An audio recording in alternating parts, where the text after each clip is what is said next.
What is up, RotoGrinders? 2 hours nonstop. MLB DFS conversation starts right now. Myself, Bobby Gomes, a freshly shaven. I didn't recognize Bobby at first. I had to wait. I recognized the house. I know that's your piano, but freshly shaven Bobby Gomes joining the show. We got Dave Potts, CheeseIsGood, Chief Meteorologist Kevin Roth coming in later as well. TJ Zwarych behind the producing glass currently will pop up front and host for Crunch Time. What's up, Bobby? How are things? Happy Thursday. Happy. I think the Rays are just at your face, like 9 minutes ago, maybe.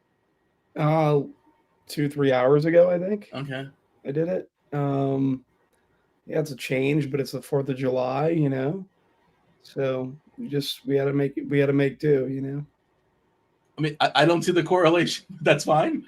That's cool. Whatever. You have to go outside of your house, Steen, is what it is, right? Like you can't just be in your room all day. You don't get to sneak out very often? Yeah. Oh, no, not really, dude. When am I going to go out? I don't know. You take the kid to the park or something? Yeah. You go to Dunks? I think they call it Dunks. I do go to Dunks.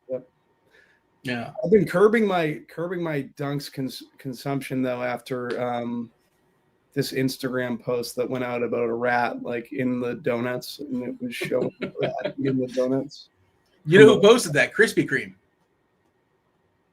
Yeah, Krispy Kreme posted that. I didn't see what you're talking about, but I mean, you know, it probably wasn't in the establishment you're going to. You know, it's an anomaly. No, it wasn't. But so like I used to get my Dunks ordered when I was really lazy. And I think that's where they ordered it from. So yeah, we're not ordering Dunks anymore for sure. All of them. They're all getting punished across the board. Yeah. For one rat. All right. Yeah. If there's one, there's others. Say that much. Okay. Fair enough. I'm posting the weather in chat right now. By the way, I mentioned Chief Meteorologist Kevin Roth. We're good as far as precipitation. Really nothing of note. Winds blowing out in Sacramento. This Brian C. character in chat, like 93 getting out of bed. I think 80's like doable. Like we had this conversation, right? Like 80's doable. I feel like you came out a little bit strong at first. You might have said like mid 80s. You might have said 90s. I don't know if you went that high, but I think 80 is not ridiculous for you to just. I mean, you can't do it consistently, and the next day you definitely can't do it. But you probably could ramp it up and throw 80 at least once. I guarantee you, whatever Brian C. could throw, I can hit a very long way. That's what I'd say. Oh wow! Yeah, a long way. Look, you were a hitter and a pitcher, is what you're saying. I'm not a pitcher, but I don't know. I've played baseball long enough. I'm pretty confident. According to the chat, the line is set at 73.5 miles per hour, the speed at which you can throw a baseball. So I might take the over on that on one pitch. I think I would take the over. I'll take the over on 73 too. I think you can do that. If you have a couple days to practice and ramp up, easy. I think you can do that easily. 73.5 is not that fast. It's really not that fast. I love giving Bobby a hard time, but I'm taking the over on 73.5. Yeah, same. I wanted to go against it officially, but I'll take the over as well. All right, lots of day baseball going on. A lot of homers happening. Michael Busch, I think, hit 3, if I'm not mistaken. The Martian, Dominguez hit a couple for the Yankees, several homers. And I think it was 8 for the Cubs alone, if I'm not mistaken. So, maybe that momentum will continue tonight. It possibly will continue in Coors. Biggest total on the board features the White Sox and the Rockies. How do you feel about that, Bobby? That's comfortable, right? An 11 total combined game in Coors. Sensatella taking on Adrian Hauser. Pitching, we'll talk about it in a second. I guess Spencer Strider is the best pitcher as far as skills, but there are some holes you can poke in Strider, and he has not been his as advertised. Of course, like coming off of like this Cy Young season, Tommy John, I suppose that's to be expected, all the injuries. But we're going to have that discussion as far as Strider. Like once you say, well, I don't really want Strider, you got to say, well, okay, who am I going to play if not Strider? And that's where things get pretty dicey. We'll have that conversation as well. Yeah, some big totals on the board outside of Coors as well. Dodgers above 5. Both teams out there in Sacramento. Verlander versus Sears have a 5 total. Basically a coin toss there according to Vegas. I think there's some really, really solid pivots away from Coors Field, away from the White Sox, away from the Rockies if you want to do that. I'm curious to get your screenshot, your overview. How are you seeing things here for tonight's slate? Should mention, by the way, FanDuel is including Texas Rangers, San Diego Padres, the 6:40 start. That is included in the FanDuel slate. DK slate starts at 7:07 for TJ's Blue Jays. No Vlad for the Blue Jays for some reason. He's out this evening. Certainly weakens that lineup. Bichette is back for what it's worth in the 3-hole. Jimenez leading off. Screenshot, Bobby. What do you got for me? Yeah, so it is an interesting slate. You have pretty much 2 of the worst hitting teams in baseball in Coors Field with the best hitting environment on the slate. And then you have Spencer Strider up top from a pitching perspective. And he hasn't really been the same Strider. And you can definitely poke holes in his matchup with this Baltimore team, specifically some of the lefties. Ian O'Hearn stands out for me a good bit. Just one. Colton Cowser, another. But we don't have a ton of great pitching. So I think you have to figure out like where you're going to play Strider. I like other places to get bats. Like you said, you have optionality with bats. You don't just have to go to Coors. One of the games I'm targeting is San Francisco and the Athletics. I think that's an interesting game. I like this Toronto team. They've been very hot lately, so I don't mind getting to some of them. The Angels. There's a lot of good spots. I'm just trying to think through where else I'd have interest. Definitely the Dodgers for sure. I think they're very strong. The Braves versus Charlie Morton. Like, I might be able to throw harder than Charlie Morton at this point. Yeah, I mean, I don't know. I don't know. Now you're getting cocky. But I hear you. It is a game, of course, for Charlie Morton. Very vengeful. Taking on an Atlanta team that's just been not great. I know Provar's back, and he's doing his job. He's sitting at a homer every single game I think he's played so far, if I'm not mistaken. I did mention Toronto, no Vlad, also no Kirk. So it's just not the best iteration of that Toronto lineup. I noticed that. Vlad didn't make that Toronto lineup, huh? I think that definitely knocks Toronto down a little bit for me. Still like that game environment for offense. The Angels profile really well versus Lauer. Lauer can get some Ks too, so you're probably playing both sides of that game a little bit.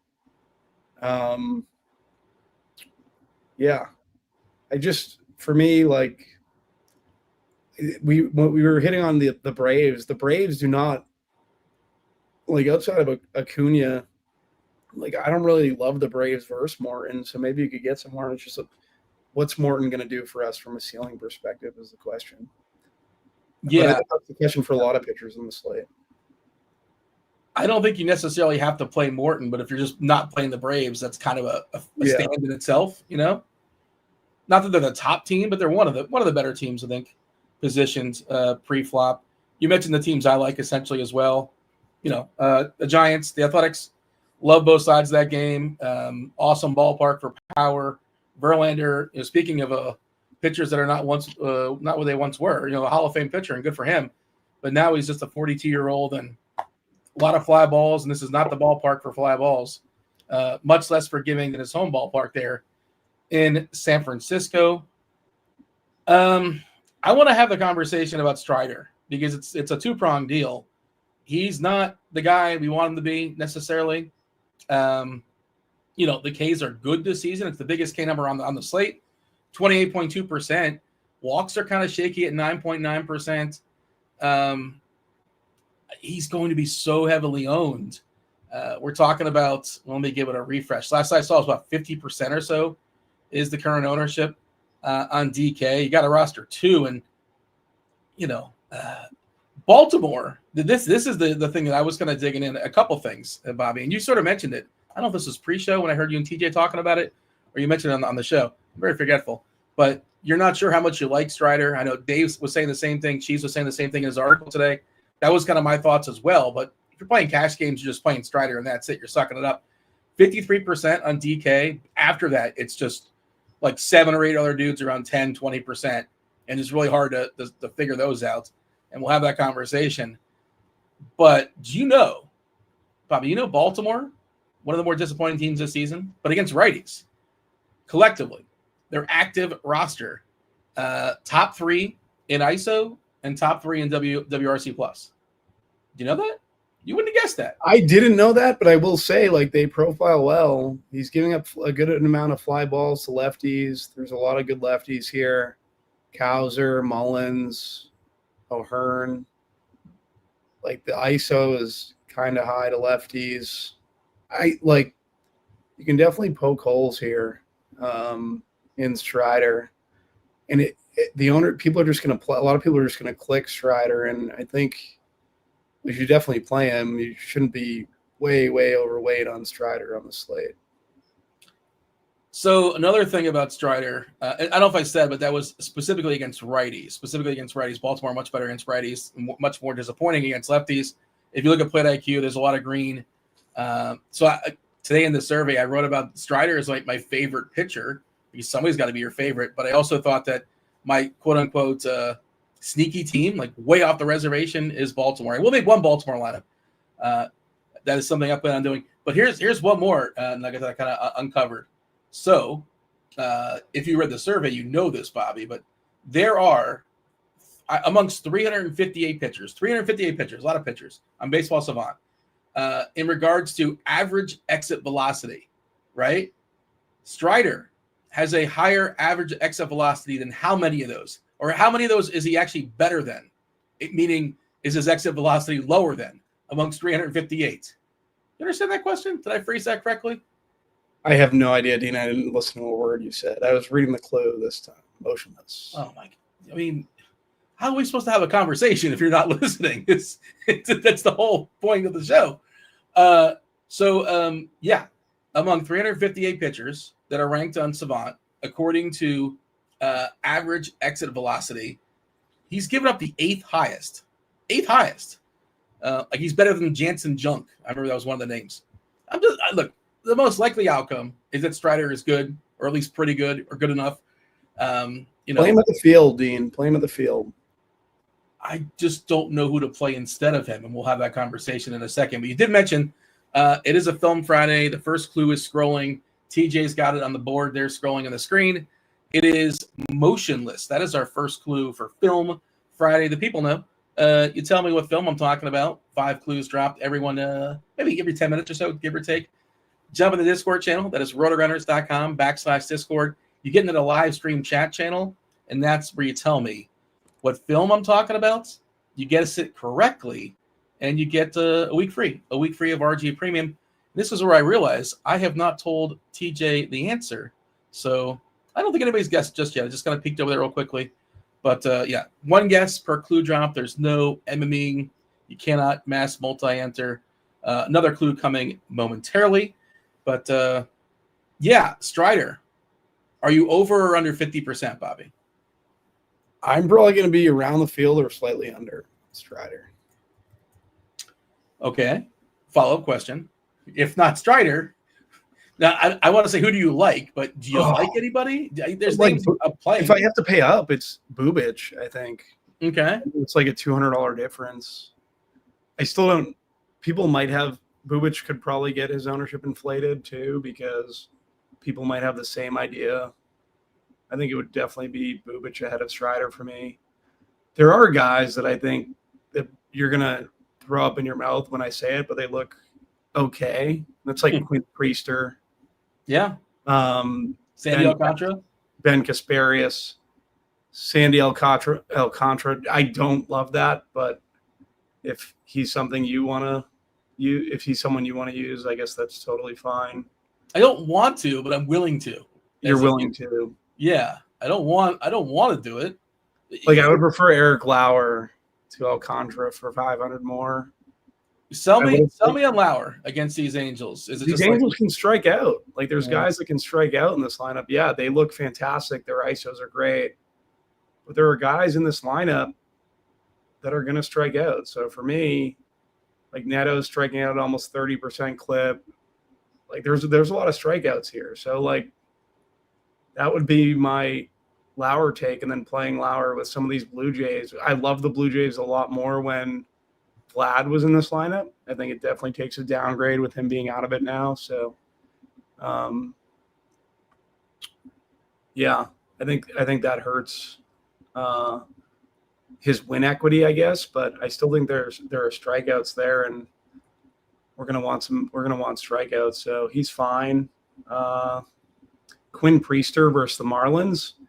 Like if you can avoid Stowers and Sanchez and Agustin Ramirez, Augustin's good. He's good. Yeah, he's very good. I would say there is upside here for Priester, and Priester had a good start. I think he had 10 Ks, maybe his last start out or the start before. So I think that was like Colorado though, or something, wasn't it? Who was that against? It was Colorado. He had 11 Colorado. Does that count? I mean, do the Marlins count? Well, the Marlins are tougher. They're tougher for sure, but yeah, they're not as bad as you think. The generic you. I just think in the context of the slate, Priester is fine. Like I agree. It's a whole bunch of like crap outside of Strider and Bubic. So I think he's fine. Going down more, who's someone I wanted to talk about? Do you have a definitive pool? Have you figured out who's in and who's out? I have. So for me currently, I have Bubic, Strider, Priester, Ben Gasparius. I'm pitching Ciccone. I'm also playing the Tigers. I'm pitching Eric Lauer. I'm pitching both pitchers in Coors, which is like just from a MME perspective. I think you can throw Sensatella in. He obviously wouldn't be in my high dollar stuff. Yeah. Who's the White Sox pitcher there? Like Hauser. Yeah, I'm fine with Hauser. I'll be hedging both pitching and hitting in that game. Yeah. The guys I'm definitely Xing are Hendricks, McCullers, Morton. Like, goodbye. Yeah. I have no interest in Alcantara. I know you kind of like Alcantara. I'm sorry. You didn't finish your thought. You mentioned Morton. I kind of was wishy-washy. Like, if I was running out 100 lineups, maybe you could tell the story, but just because the Braves are – but, yeah, I'd probably X him out too. What was the rest of your thought? Maybe, yeah, with 150, I guess I should probably be leaving Morton in. But he's not someone I love. Are you running 150 today or doing like 20? I'm building for 150, so I'll leave him in, but they won't hit my high dollar teams.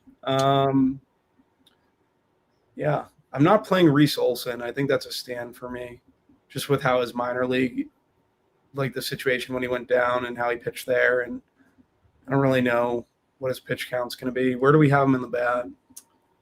We'll pull it up in a second. I think he did have was it 3 rehab starts, I want to say. Let's see. I'll tell you what our current projection is as far as the pitches. Speaking of pitch count, I was curious where we have Kasparius. He's another guy that gets cut short. We have him at 75. The bat has him at 78. That's Kasparius. The bat has Olson at 86.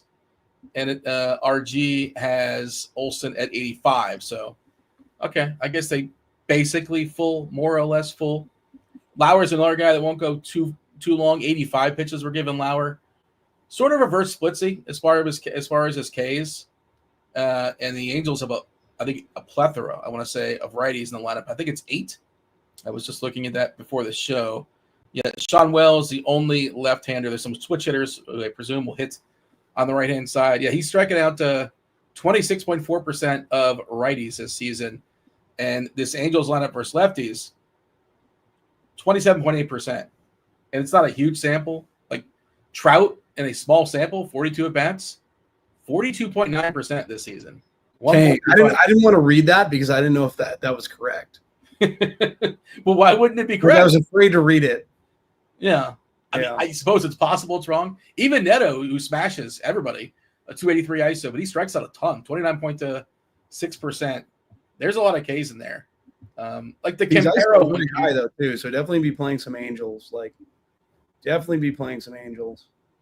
Yeah. I mean, this is sort of a kind of a Kikuchi situation where you can play Lauer and you can strike out 7 or 8, or you also can give up 3 homers, or you can do both.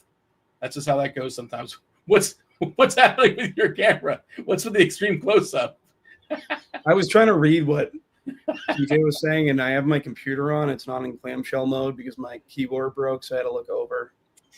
Chat was just saying how Reese Olson is too expensive to play at this point, coming off the injured list.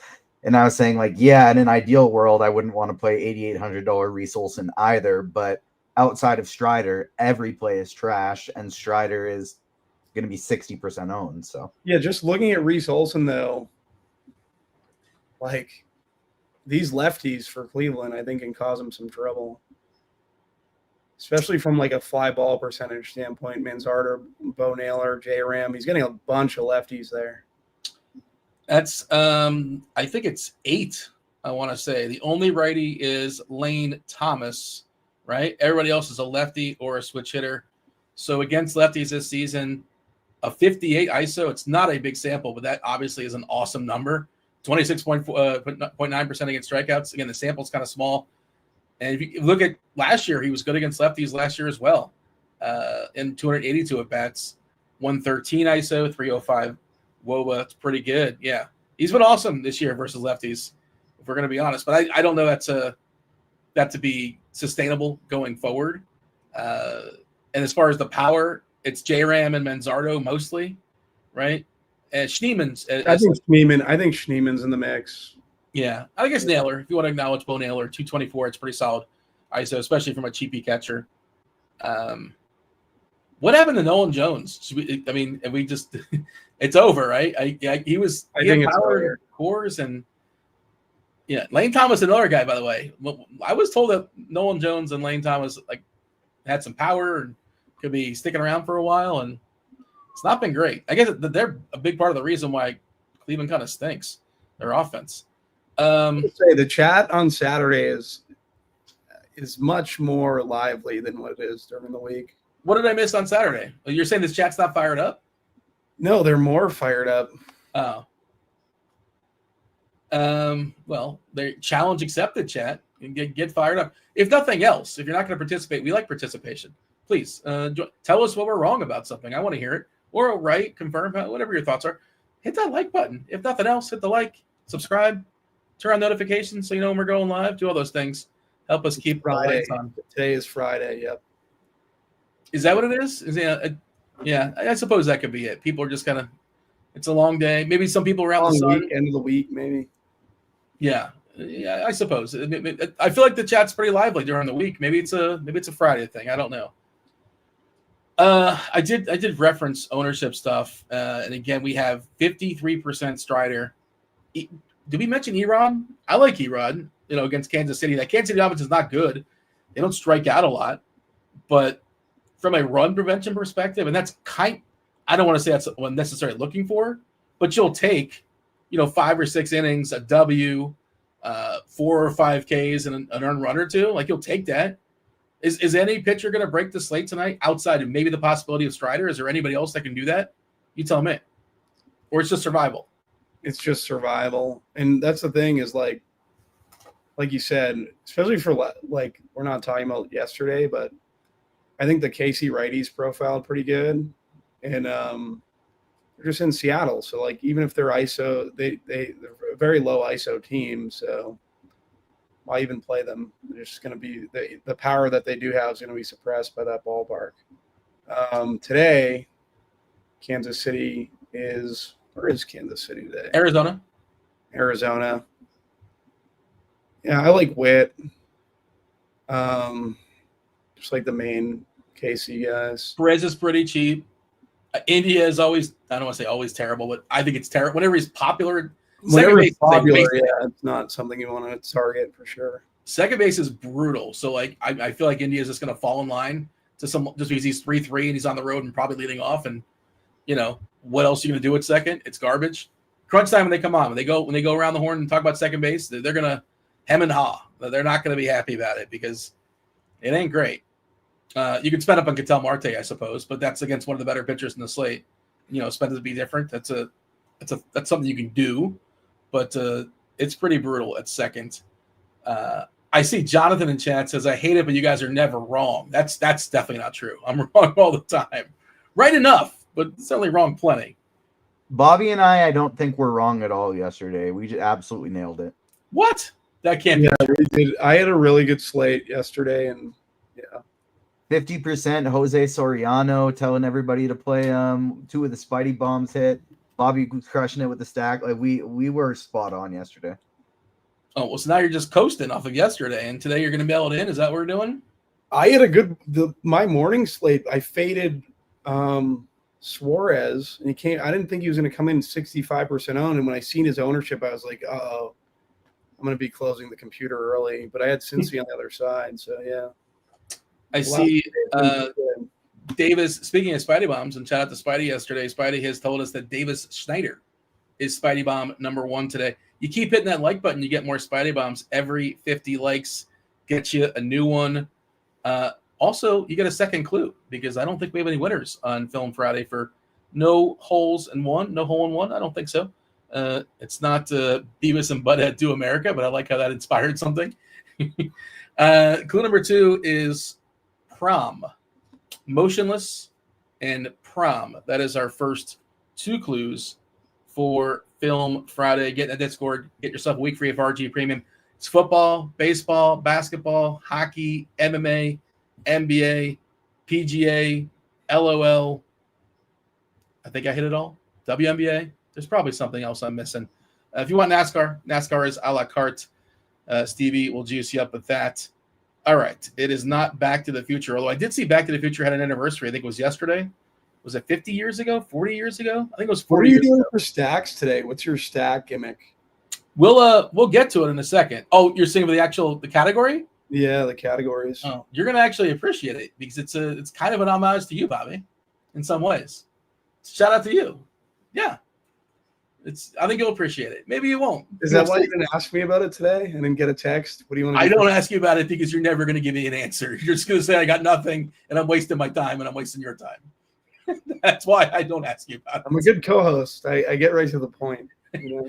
Well, I mean, you're not good at collaborating on stack if you really want to go down that route. But sometimes that's a good thing because you always know that I'm not going to be willing to help you. So you don't even have to ask. Life is about expectations. Yeah. Sometimes. Where I was talking about Erod. Where are you at as far as Erod? Because he's one of my favorites. I'm not sure if that's the best one. I'm willing to roster Erod. He probably is going to land on some of my lines. I feel the same way you feel about Erod. There is sometimes strikeout ceiling with Erod, but like he's just the same as everyone else on the slate. There's nothing really that stands out outside that he's facing a team that doesn't have the most power. They don't strike out a ton, which is that's an issue. And his K numbers haven't been the best this year. So he's fine. Curious what his K prop is. Let me see if I can give us checking out on Lineup HQ. Strider's K prop 7.5. minus 130 juice. Erod's 4.5 minus 450. I mean, I'll take 5 strikeouts from Erod. Give me 5 strikeouts. There's a pitcher we haven't talked about that I might be willing to play tonight. Okay. Actually, 2 pitchers. And that's Justin Verlander and JP Sears. Okay. I don't want either one. You sell me on them. Go for it. Just both of these lineups can strike out a good bit. I know Verlander's strikeouts are very low, but maybe there can be a boost there. And then Sears is at 6,800. Giants have been striking out a ton. Like, it's just mainly a pricing play and hoping you get some Ks. By the way, didn't mention FanDuel's ownership stuff, but 40% for Strider on FanDuel. It's just a huge number. Obviously, only 100 percentage points to go around as opposed to the 200 on DK. You're only rostering 1 pitcher. Everybody else we have projected in single digits. Bubich, Erod, Ciccone, 9, 8, 7%. Yeah, if you like somebody, you're going to be over the field pretty quickly, pretty easily. Sandy Alcantara's got a 5% ownership.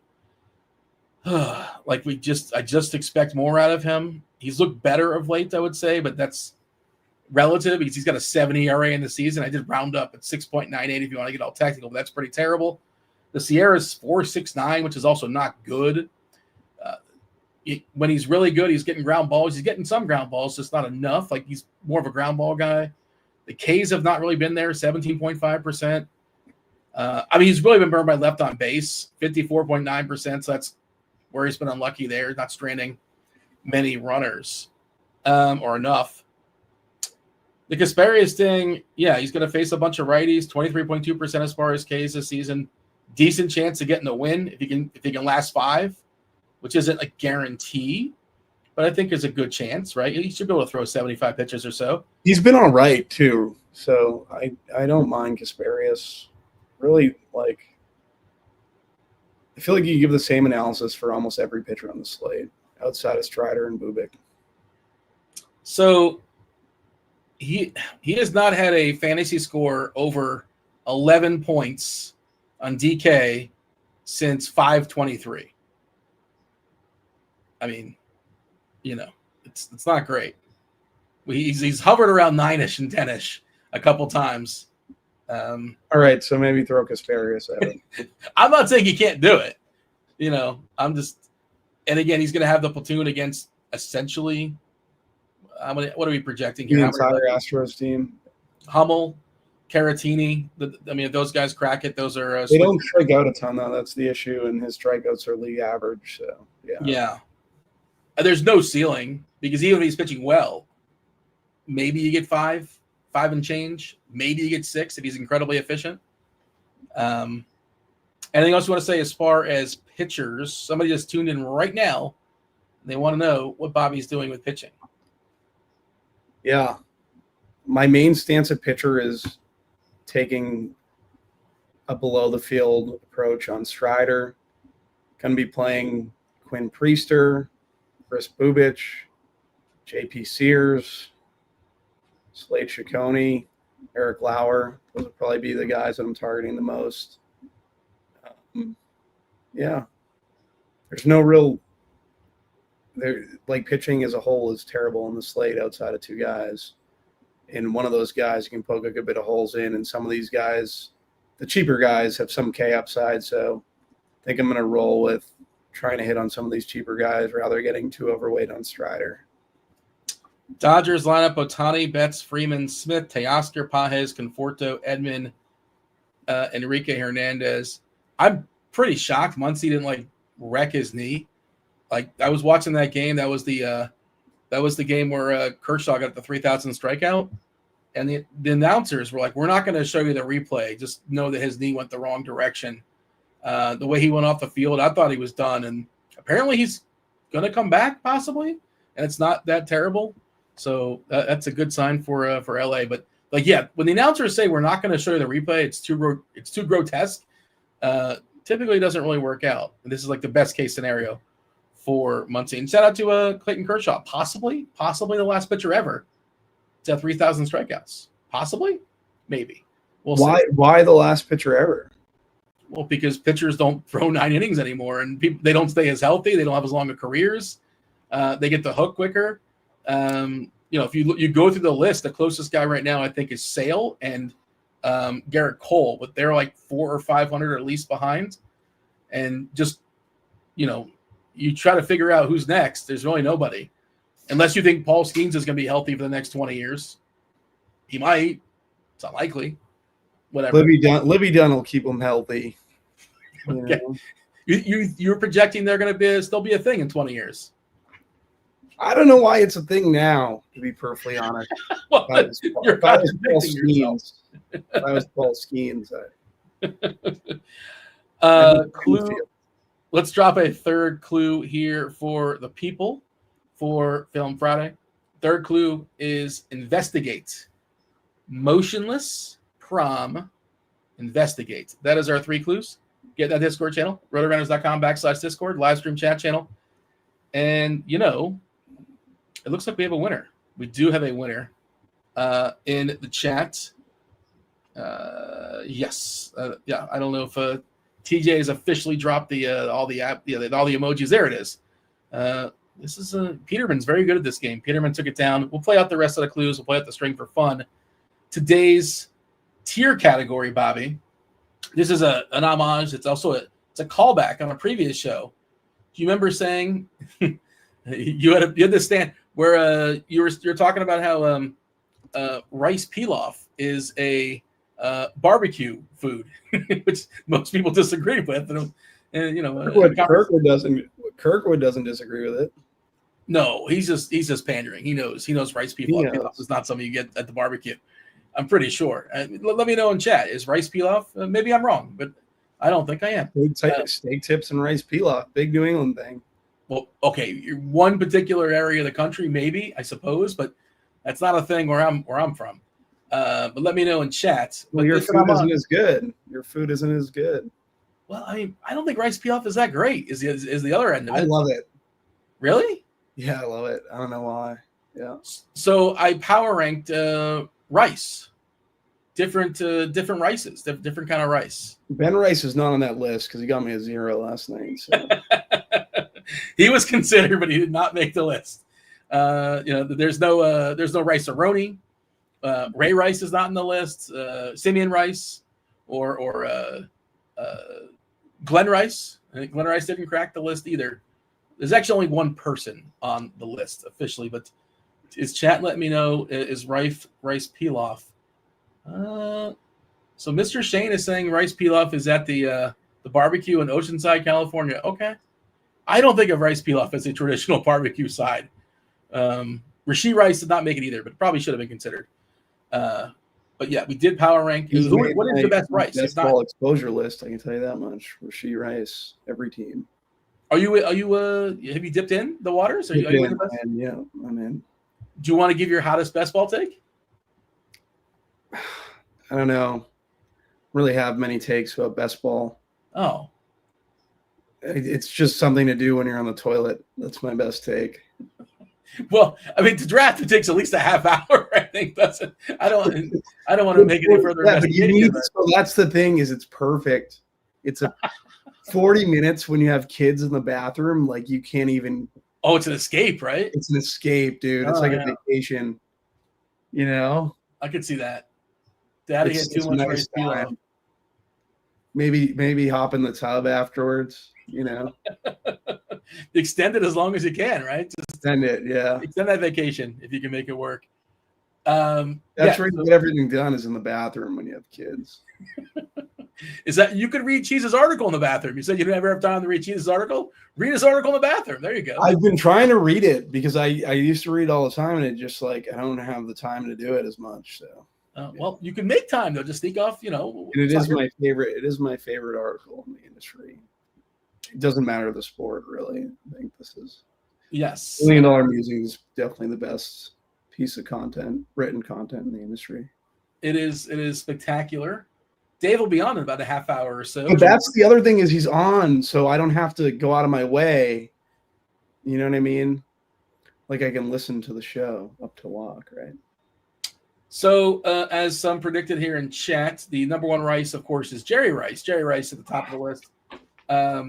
Rice Krispie treats. You ever have those? They're delicious, right? I love Rice Krispie treats. Yeah, they're up there. Yeah, me too. That would be my number one. I put that above. That would be my number one too. Yeah, ahead of the greatest wide receiver of all time. I hate that I agree with Jerry Rice is not the greatest wide receiver of all time. So arguably, I'm not going to fight about it. If you say it's Randy Moss, whatever, we're not going to throw down. He's not better than Randy Moss. Well, I'm not going to throw down. I'm definitely number one. A top 3 receiver all time. Let's just leave some wiggle room. I'll give you that. Why is he top 3 though? Well, he's top 1,000 if you really want to get technical. Like, is he really better than he's top 10? Like, there are guys in the league that are like Megatron. Would you rather have Megatron or Jerry Rice? I mean, Rice for did one season at their peaks. Give me Megatron over Jerry Rice. Give me Josh Gordon for his 2014 season. You can't do that. Why not? Well, you can't just pick one season. How about one game? With one guy that had one game where he had 270 receiving yards. That's the greatest receiver of all time. He did it with 3 different quarterbacks that year. His numbers were incredible. Give me Odell Beckham 2000 whatever. But he's not. But you're not making the argument that Beckham's better than Jerry Rice, right? I assume you're not making that argument. He might have one better. And you know what? Rice probably had one season that's better. Rice played in the 80s or in the 90s. You know what I mean? Like these guys it's like a totally different situation. Yeah. And also he did it when he was 40. Like he was legit good in his 40s at receiver. And we're talking about like Chase's season last year over Jerry Rice. Don't make me pull out. TJ, get the stats for Jerry Rice. But it's not the same game, dude. Well, of course, they didn't pass as much. They were ahead a lot. There was one less game on the schedule. You know, Yeah, if you really he threw to him every time. Well, yeah, everybody knew the ball was going to him, and he still was amazing. I don't know. I didn't watch Jerry Rice play, Dean. So yeah, I don't know. You're more of a John Taylor guy. No, more like Randy Moss or Megatron. I would rather than Jerry Rice for a jump ball to win a game. Sorry, Well, Antonio Brown. How many qualifiers do you want now for a jump ball? Not about who can give me Antonio Brown over Jerry Rice. Can I do that? Say it again. Give me Antonio Brown, Pittsburgh Steelers. Antonio Brown. Now you're being ridiculous. Why am I being ridiculous? He's not as good. He just wasn't as good as Jerry Rice. Rice did have longevity. He played till he was 42. Yeah. Yeah. All right.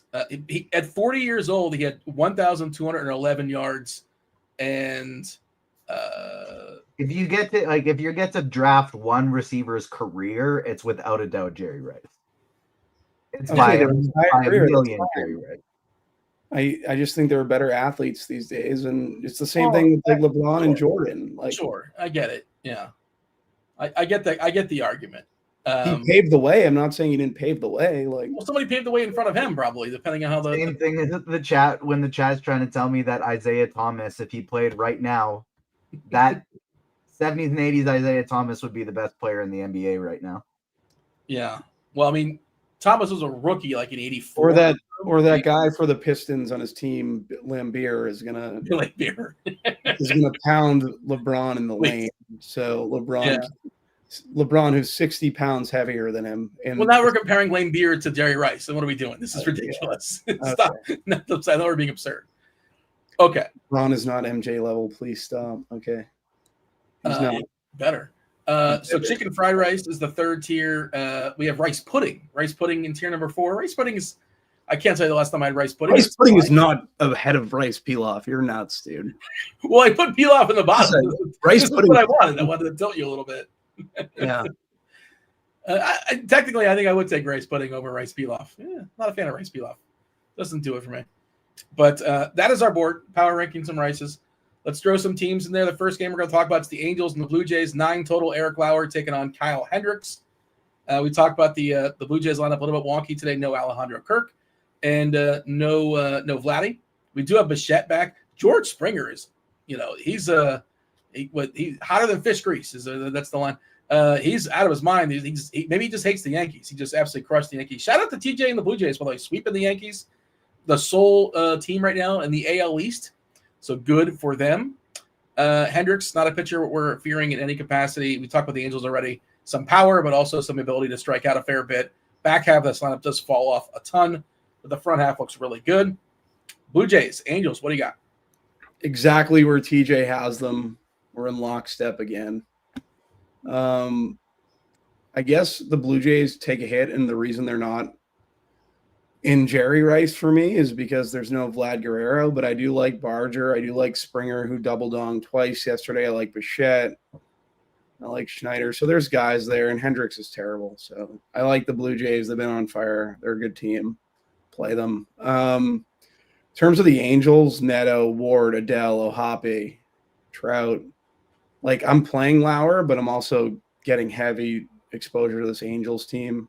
Playing Lauer for the K upside, but Angels are very, very strong today. So I agree with TJ's rankings. That were speaking of double dong, big dumper Kyle Rowley just went double dump. Don't tell me that, Dean. He's like you trying to sneak off to the bathroom multiple times in a day. Did you fade Kyle Rowley? I'm sorry, but no, I have good teams, but I don't have Rowley, so I'm not happy about that. I think he's got 2 How home runs. did he not get like 3 RBIs? Whatever. He's the entire offense for Seattle. He's just insane. 35 home runs, I want to say now. Good for him. I got Mitch Garver as my Seattle catcher. Like, why did I play Garver? Well, he's cheap. We live below the salary cap, I suppose. I'm trying to not tilt the comment in chat from Jake says Isaiah Thomas is 100% better than SGA. Are you happy? No. He's been bringing this up every day in chat for the last 3 weeks that Isaiah Thomas would be not compared to era, But right now, if you transported that Isaiah Thomas into today, that he'd be better. No. Would he even start? No, he'd start. He was good. He was a good player, but he's not. The skill set is not compared. He's talking about the Detroit one, not the Sacramento one. The Sacramento one, that would be more egregious. I honestly think the Detroit one would be closer to the Sacramento one than SGA. Well, I don't know. Sure. It's a little. Isaiah Thomas probably would have the Sacramento one probably would have averaged 30 a game. Like Boston, Isaiah Thomas would average 30 a game in the 80s. Man, he was probably so close. Would. Exactly. That's what I'm saying. Like they tell you that they played defense in the 80s. The truth is they played no defense in the 80s. Well, the people will argue with you and say otherwise, but it's kind of true. No one knew how to shoot yet. You didn't have to defend guys. You didn't. Yeah, you didn't. That's the other part of it. Danny Ainge was playing in the 80s. Danny Ainge was a baseball player too for the Blue Jays. I don't know if you know that. Would Danny Ainge be the 12th man on any NBA bench today? Yeah, he was competent. He was a competent player, but he wouldn't be like a starter, like you said. Okay, moving along. Brewers, Miami, Sandy Alcantara, Quinn Priester. We like Priester a little bit here. Like Alcantara a little bit too, just the ballpark, and I just kind of believe the skill set is better. But yeah, Milwaukee is a minus 135 favorite here. I don't love the offensive environment here at some. We mentioned Agustin Ramirez, who's been spectacular. A shining spot here for the Marlins, especially in that ballpark. Still hitting the ball out of it. Brewers and Marlins. What do you got? I'm going to put Brewers and fried chicken. Fried chicken? Where's that? Chicken fried or whatever that is. My dyslexia has That's fine. Entered the chat or entered the conversation.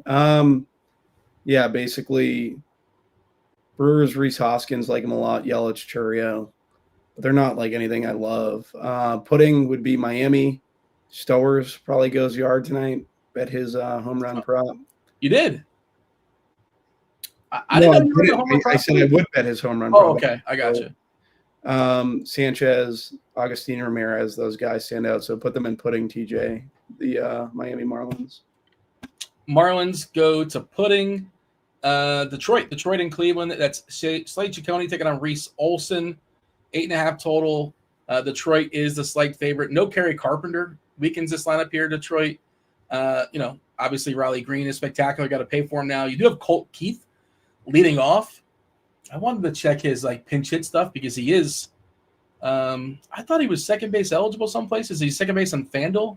He's first and third on DK, first and second on FanDuel. Okay, wanted to see what the bat had him for pinch hit stuff because sometimes when they bring in a lefty, he gets the boot, but their bench is obviously not spectacular either. Ciccone, Olson, Tigers, Guardians. What do you got? Yeah, put the Tigers in chicken fried. Riley Green, like you said, Torkelson, Colt Keith. Colt Keith, I would imagine, has some pinch hit risk, right? That's what I'm looking for. Yeah, I'll pull it up in a second. Who else there do we like on the Tigers? Parker Meadows, I like at the back end there. I think he's interesting. And yeah, chicken fried, TJ. And then in terms of Cleveland, where are we playing Cleveland? I'm going to say the Guardians, same thing. Throw them in chicken fried.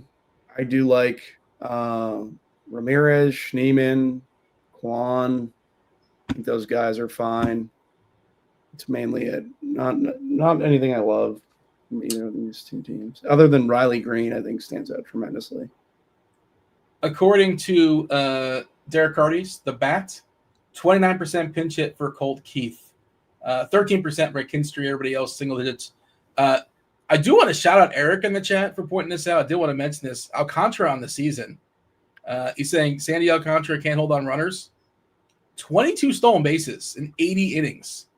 That is bonkers. That's like a Thor level of allowing stolen bases. That's really, really bad. Mentioning Turang is somebody they can take advantage of that. I think it's also possibly the battery for Miami. I don't know specifically Agustin Ramirez as far as a receiver or his pop time and that kind of stuff. I don't really know that, but that is of note for Alcantara. 22 stolen bases is a boatload. Okay, let's move along. 20 minutes or so. We have crunch time coming in. Let's talk about Baltimore and Atlanta. 8.5 total. The Braves are closing in on a 5 total here against Charlie Morton, the old revenge game. We talked about Spencer Strider, very clearly the most popular pitcher on the board. That's just the way it's going to go. You can poke some holes. We talked about it. This Baltimore lineup against righties this season, specifically against righties this season, top 3 in both ISO and WOBA, was WRC plus and ISO. And this is their best hitting lineup, I think, that's available with Holiday, Westberg, Henderson, O'Hearn's back, Laureano, Cowser, Sanchez, Tyler O'Neill. Sanchez catching a lot these days. Also another bad framer, right? So I think that does boost the Atlanta offense to some degree. Mullins in the 9 hole. How are you seeing Atlanta and Baltimore? You know how we wouldn't have to worry about framing is we could just get electronic umps to work. Yeah, I hate when they get rewarded for like standing like for crouching 3 feet to the left. It looks perfect. Like that's where he lined up. We lined up out of the box. You know, Yeah. I don't like when they get rewarded for that stuff, but I get that it's part of the game now. In terms of Baltimore, I like them where TJ has them in chicken fried. Ryan O'Hearn, Cowser, Cedric Mullins, the lefties. I think they profile well against Strider, who's going to be the chalkiest player on this pitcher on the slate and likely player on the slate. I would put them in chicken fried because I think a lot of people are going to put them in pudding or pilaf, and they're making a mistake, in my opinion. Braves are fine in crispy treats. I don't love the Braves versus Morton's pitch mix, but Acuna, Olsen, like these guys are fine. Albies, no, you can leave Braves in crispy treats because that's where they should be. Versus Morton, it's just a matter of like what Braves are going to show up. We know they've struggled versus right-handed pitching too, so yeah, I don't know. It's like a talent thing with the Braves. I'm just going to keep betting on it. Looks like Zach Geloff is making his debut for the season for the Athletics. He's in the lineup. Butler, Wilson, Rooker, Kurtz, Langoliers, Soderstrom, Muncy, Geloff, and Clark. I don't think we've seen Geloff all season coming back from injury, so good for him. In the 8 hole, I was pulling up his minor league stuff, his rehab stuff. Unspectacular. It's only 41 at bats. He's got a homer. He's got 3 stolen bases. He's batting 244. His OPS is 838. But there you go. A little bit different iteration of the Athletics today. 4th clue for Film Friday. We'll play it out for fun. The 4th clue is Frank. Motionless, Prom, Investigate, and Frank. That is our 4 clues. Shout out to those Hoosiers Hang Banners. Took that down for a week free of RG Premium. Let's scoot along here, Bobby. We have the White Sox and the Rockies. 2 inept offenses, but they're in Coors Field. Adrian Hauser taking on Antonio Senzatella. Both these teams have a team total above 5. We are missing who's a little bit different as far as the lineup. The White Sox are without Sosa and Teal. We anticipated Teal to be in there. The rookie catcher, he is not. So still a 5.5 team total. The debut of Colson Montgomery, who's not like a mega prospect, one of their bigger prospects in Chicago. He's playing baseball for the White Sox tonight at shortstop. He's really cheap. I was looking at his minor league stuff as well. Let's see, in 2025. He sent him back down to fix his swing, so I don't know if that's ever a good thing. But then they brought him back up in Colorado. So, oh wait, was he up with the team earlier? Did I just forget this? Or they sent him somewhere to fix his swing. Yeah. No, he's never played. He's never played. Yeah. I'm not sure where he's been bouncing around, but I see his AAA numbers this season. 11 homers, very little speed, but he's cheap and he's in Coors. He's a shortstop though, which sometimes can be a premium position. What are we doing with Coors? We leaning in, leaning out. We hit the field. If any bold stands on the Rockies? I think I'm playing both the Chicago White Sox and Colorado. I'll play them in the crispy treats category. It's Colorado. They're the 2 worst hitting teams in baseball. So I'm not going to put them in Jerry Rice category. Like Benintendi, like Vargas for the White Sox. I don't love everything else. I know Sensatello is terrible. I'm definitely playing 5-mans here. Who I'm playing? Kyle Teal, maybe. He's not in the lineup. Oh, he's not in the lineup. I haven't refreshed. Sorry. I'll be playing these stacks, but I don't think I'm going to be like overweight. But they are in a good hitting environment, so you have to consider them. Colorado, Hunter Goodman, Moniak, McMahon. Those are probably my 3 favorite. Yeah, Moniak is betting 6 tonight. If you're playing cash games, Benintendi is probably one of the first players you're putting in your cash lineup, I imagine. Vargas looks pretty good too. Looking at Senzatella as far as his splits, really getting hammered by righties this season. A 225 ISO and a 404 WOBA. That is a monster number. And last year, it's 24 at bats, but a 521 WOBA in 24 at bats and a 350 ISO. I wouldn't freak out about that, but just he's not great. There you go. It's a quicker way of saying it, I suppose. 15 minutes or so, we have crunch time coming in. Day Potts, Cheese is Good. Cheap and around, just Kevin Roth. We're going to have TJ, producer extraordinaire from Saskatoon, Saskatchewan, Canada. He'll be holding it down, taking you guys all the way up to lock. It is Houston and the Dodgers. I don't think we have a Houston lineup just yet, but it's rest assured it's going to be a bunch of righties against Ben Kasparius. Lance McCullers on the other side. He's had a few good starts here and there, and good for him, but he's still, an old guy that he's got a curveball, not really overpowering, way too wild, especially from a stack perspective. 12.7% walks this season. The Dodgers are expensive. There are ways to get them. You're not this. You can kind of punt pitching because it's hard to spend up on pitching. Where are you seeing the Dodgers and all these righty Astros? Yeah, TJ got it. Dodgers and Jerry, Houston and Pudding. Dodgers, the righties, like his ISO to righties is 288, Woba 434. Righties look good. Mookie, Teoscar, Pajes. And then Ohtani, hopefully this guy doesn't throw a slider to Ohtani because it's going to go a long, long way. Just looking, 609 ISO. What was 516, 28 plate appearances for Ohtani versus that pitch. Ohtani, easily he's the best player in baseball, but he profiles really well today. He's the Isaiah Thomas of baseball. Yeah, no. He's the LeBron James of Billy baseball. Beer. LeBron James. Yes. Baseball. Yes. Okay. So we have that clear. And I hate LeBron. I do not like LeBron James. I'm still thinking there's like a 50% chance he moves somewhere. And where do you think he's going to go, though? I don't know, but the Lakers situation doesn't really make a lot of sense. But you know what team could make it happen the easiest? Well, Cleveland's the easiest. You know what team could make it happen the easiest with their assets and their Brooklyn, Houston? I don't know. OKC. Yeah. Yeah. Does he want to live in Oklahoma, though? Well, he doesn't live there the rest of his life. He's already lived in Cleveland. You think so? Maybe he could do it. Yeah. I think his personality fits LA. It doesn't. Well, he's from Cleveland. Well, close enough, I suppose. Not exactly Cleveland, but the outskirts. By the way, he's on steroids at this point, right? You can't be that. What? You can't just recklessly say that. I don't know. I mean, he spends a lot of money on. He keeps in incredible shape. Nobody works harder. How do you stay in shape like that after 30?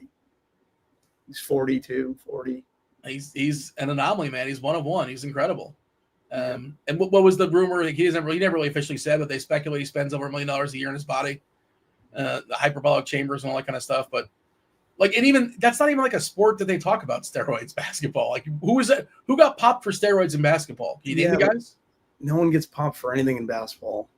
Oh, you're saying it's like the security gift, the guy with the pat down is actually patting down. Is that what you're suggesting? This guy was out late last night. He's gonna miss the game. He's sick.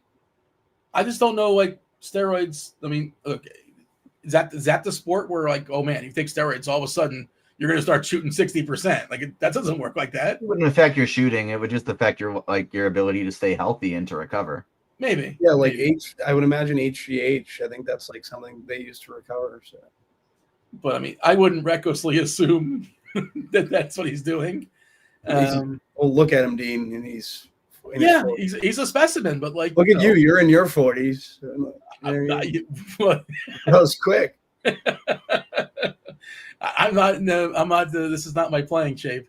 I don't have a hyperbolic chamber. That's not the reason why I'm not in the league. To be fair, I don't have the skill set. Dodgers and Astros. You rank them. Do we have no teams in Pilaf? We're at 0 teams, right? 0 teams in Pilaf. Well, that's not Pilaf's like not really supposed to be that category, but whatever. Well, I mean, it's in the 5 hole. Whatever it is, it's the 5 hole. Kansas City and Arizona. Erod taking on Chris Bubich. I don't think we have lineups for either team just yet. Kansas City or Arizona. Let me see if we got something. No, still nothing as far as those teams. It just dropped. Arizona did a bit ago. Oh, I must have missed it. Anything eventful? I'm giving it a refresh. No James McCann. Oh, is that eventful? He once upon a time was a lefty masher. At least he was. I would say it is not eventful, but I did have to adjust my lineup because of it. Oh, okay. Yeah, so no McCann in there. Not my main, just like a few of the lineups. Why don't I see the lineup, by the way? What am I missing? I don't actually see it anywhere either, but like DraftKings has it listed as, so maybe DraftKings just screwed up again. But like they have the little dots out. Not the dots, the numbers. But I don't think they've actually dropped it. I think DraftKings is just jumping the gun on something. So maybe I shouldn't have changed those lineups. They know a guy or something. Yeah. So Erod against Bubich, 8.5 total, kind of a coin toss here. Where are you throwing the Royals and the Diamondbacks? Yeah, Royals are going to go tough roster these days for me. Let's put the D-backs in chicken fried, and we'll put the Royals in pudding. I don't know. Both their totals move. Maybe I'm a little bit too low on these teams, but that's where I have them. It's 2 of the better pitchers for what it's worth, but I get it. I think Ketel Marte is an interesting spend up to be different at second because, again, second is an absolute wasteland. Betts is second base eligible on FanDuel, and he's down to 3-2 over there. I know he's not been great, but at some point it's like 3-2 for Betts. FanDuel is pretty reactionary when you're not doing very well.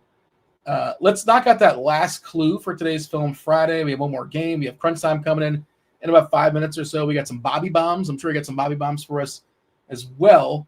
Keeping that like button, I'm seeing only one Spidey Bomb, another one coming at 100 likes, then 125, a bonus threshold, and then 150. So we'll get 4 if we get the 150. David Schneider, the only one as of right now. Okay, Bobby, so clue number 5. Clue number 5 here in Film Friday. You ready for it? Nope. It is Je ne sais quoi. Je ne sais quoi is clue number 5. Motionless, Prom, Investigate, Frank, and Je ne sais quoi. That is our 5 clues. We do. What does that even mean? What does that even mean? Well, if only we had somebody that speaks French on the show. It means I don't know what. Yeah. Here, I'll tell you the rest of it, actually. Yeah, it's used to describe. You've heard the term before. You've heard people say it before, like right? A Kevin Spacey movie or something. No, it's not a Kevin Spacey movie. But you've heard people say that before, right? You've heard Je ne sais quoi? I don't know what it means. I'm sorry. Describe a quality that is hard to define or express, but is attractive or appealing. It implies a certain undefinable charm or special something. And this is clue number 5. And clue number 5 generally is the clue that's most on the nose. So there you go. Je ne sais quoi is clue number 5. The last game, it's the Giants, the Athletics, 10 total. We mentioned the A's did drop their lineup. The addition of Zach Geloff, first game of the year for him with the big club. Sears versus Justin Verlander. No lineup just yet for the Giants, but we like righty power here. I assume Ramos will be in there. He looks awesome today. Matos will be an interesting cheapie if he cracks the lineup. We assume he's going to. But you tell me, where do you have the Giants and the Athletics of Sacramento? DJ already posted them really like these Athletics, Butler, Kurtz, Rooker, Soderstrom. I think they're fantastic. I'm maybe my favorite stack on the slate. San Fran, I would put in crispy treats. Been striking out a lot. San Fran, Devers specifically. Really rough time since going to San Francisco, but they look good as well. And the wind's blowing out, and it's blowing out in a ballpark where there's nothing in the outfield. Like it just keeps going, right? Like it's pretty much like a road. There's a road that's not too far behind the ballpark. It looks like a softball field. So yeah, the ball's going to carry in this park tonight. So it's not that hot if you're going to say, but yeah, it's a great ballpark in homers, and the wind's blowing out about 10 miles per hour to left center. 79 I'm seeing as far as the temp. I like, and against fly ball pitchers, it seems like a good environment. If nothing else, the homer hunt, and I'll be doing that for sure. All right, going to recap the board here in a second. Bobby, also think of some homers, think of some Bobby bombs, and get them ready to go. I will explain today's Film Friday. Again, we already have a winner. It looked like, Peterman. Hoosiers hang banners, took that down, got a week free of RG Premium. Clue number 1 was Motionless, which is a reference to one of the stars of this movie. Ben Stiller, Still, Motionless. Prom, there was a big prom scene. Well, they never went to prom. There was an event. There was an event that did not allow them to go that involved a zipper and Franks and beans, or Frank, singular. Do you remember that? You know what I'm talking about with the Frank and beans? Mary Dean. There you go. 3, investigate. Ben Stiller's character hired, I think, multiple PIs to investigate what's going on with Mary. Matt Dillon being one of them. Clue number 4 was Franks and beans. There you go. And clue number 5, je ne sais quoi. It's Mary had a je ne sais quoi about her. There you go.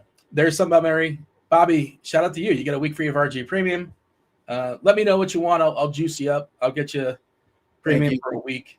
Maybe you can do my rankings for a week. Well, no, I'm not. Well, I'm already doing them, so that will be redundant. All right, so let's recap the board.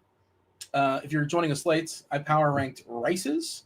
Oh, we got a second Spidey Bomb Kurtz there for the Athletics. Spidey Bomb number 2, and you hit it 25 more times collectively. Another one's going to come out. Spidey's ready to unleash. Another Spidey Bomb at 125 likes. Power ranked Rice, different kind of Rices. Jerry Rice is the top category. That's the Angels, the Dodgers, the Athletics, all the California teams. Tier number 2, it is Rice Krispie Treats. TJ's Blue Jays. We have the Braves, the White Sox. What are the White Sox doing in tier number 2? When did that ever happen? Seems like never. They're in Coors, and Colorado. Colorado's hanging out with the Rice Krispie Treats as well. The Giants also there. Chicken fried rice. That's Milwaukee, Detroit, Cleveland, Baltimore, Arizona. Tier 4, rice pudding. The Marlins, Houston, Kansas City, and rice pilaf. Bobby, it's all by itself. It's all lonely. There's not one team in rice pilaf. No team in the gutter for you today. It's all right, Dean. I gave you enough time. I know you prepped. Give me some Bobby bombs. Nick Kurtz is one of them. Let's go. I haven't prepped. Billy Green's another. Let's try to be optimistic. You didn't think about this when you were in the bathroom? No. Taylor Ward. We'll go back to Taylor Ward. Taylor Ward? Okay. Yeah. That's 3, Dean. Okay. And that's it. We're good at 3? Riley Green, Taylor Ward, and Nick Kurtz. Yeah. I mean, you're allowed to make 4 or 5 if they come to you. Lawrence Butler, Dean. No, I'm not forcing it. Yeah. How many did you said you had 2? You were 2 for 3 yesterday? I don't know what we had. TJ did a good job of it, though. Spidey, whoever gets the credit. Maybe I helped out a little bit. All right. We have Kevin Roth. Stowers was one. Yeah, Stowers. There you go. Well, let's keep that momentum from yesterday to today. Speaking of momentum, coming in right now, it's Chief Mineralogist Kevin Roth. It's Dave Potts. Cheese is good. It's TJ Zwarych. It's crunch time. Here we go, right now.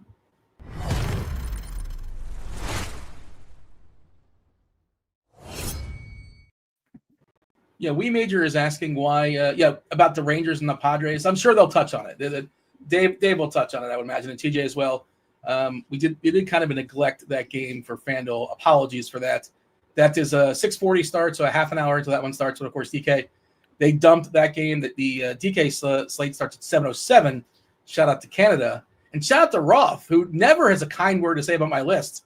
He said something kind about my list. You like this list? You like today's list? It's such a terrible list. No, it's so elite. It's so good, Dean. It's perfect. It's the best list. It might be. He likes it so much, he went and got a new shirt. He's like, I got to dress up for this list. That's right. I got to get fancy for this list. It's great.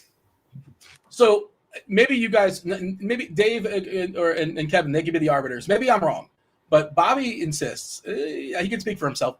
He's a big fan of Rice Pilaf. That's what inspired the list. We remember this. We had this conversation before. That's what I thought. Yeah. Is Rice Pilaf at a bar? Do you expect to see? You go to the barbecue, Roth. You've either been to one or you're going to one. Do you expect to see Rice Pilaf on the platter? Like, is that available? I don't really know what it is and thought it was like Mediterranean. So no, I don't associate it with barbecue. That's for sure. Dave? I do now. I never did, but ever since I heard it and that Bobby thought that was a thing, anytime I go to a barbecue, I desperately want it. Like, I'm all in. Like, I've never seen cheese. I like cheese. I'm all in. Cheese. It's good. It's good stuff. I would absolutely eat it. If I went to someone's house for a cookout and they had, like, the pulled pork over here or whatever and rice pilaf, I would absolutely have rice pilaf.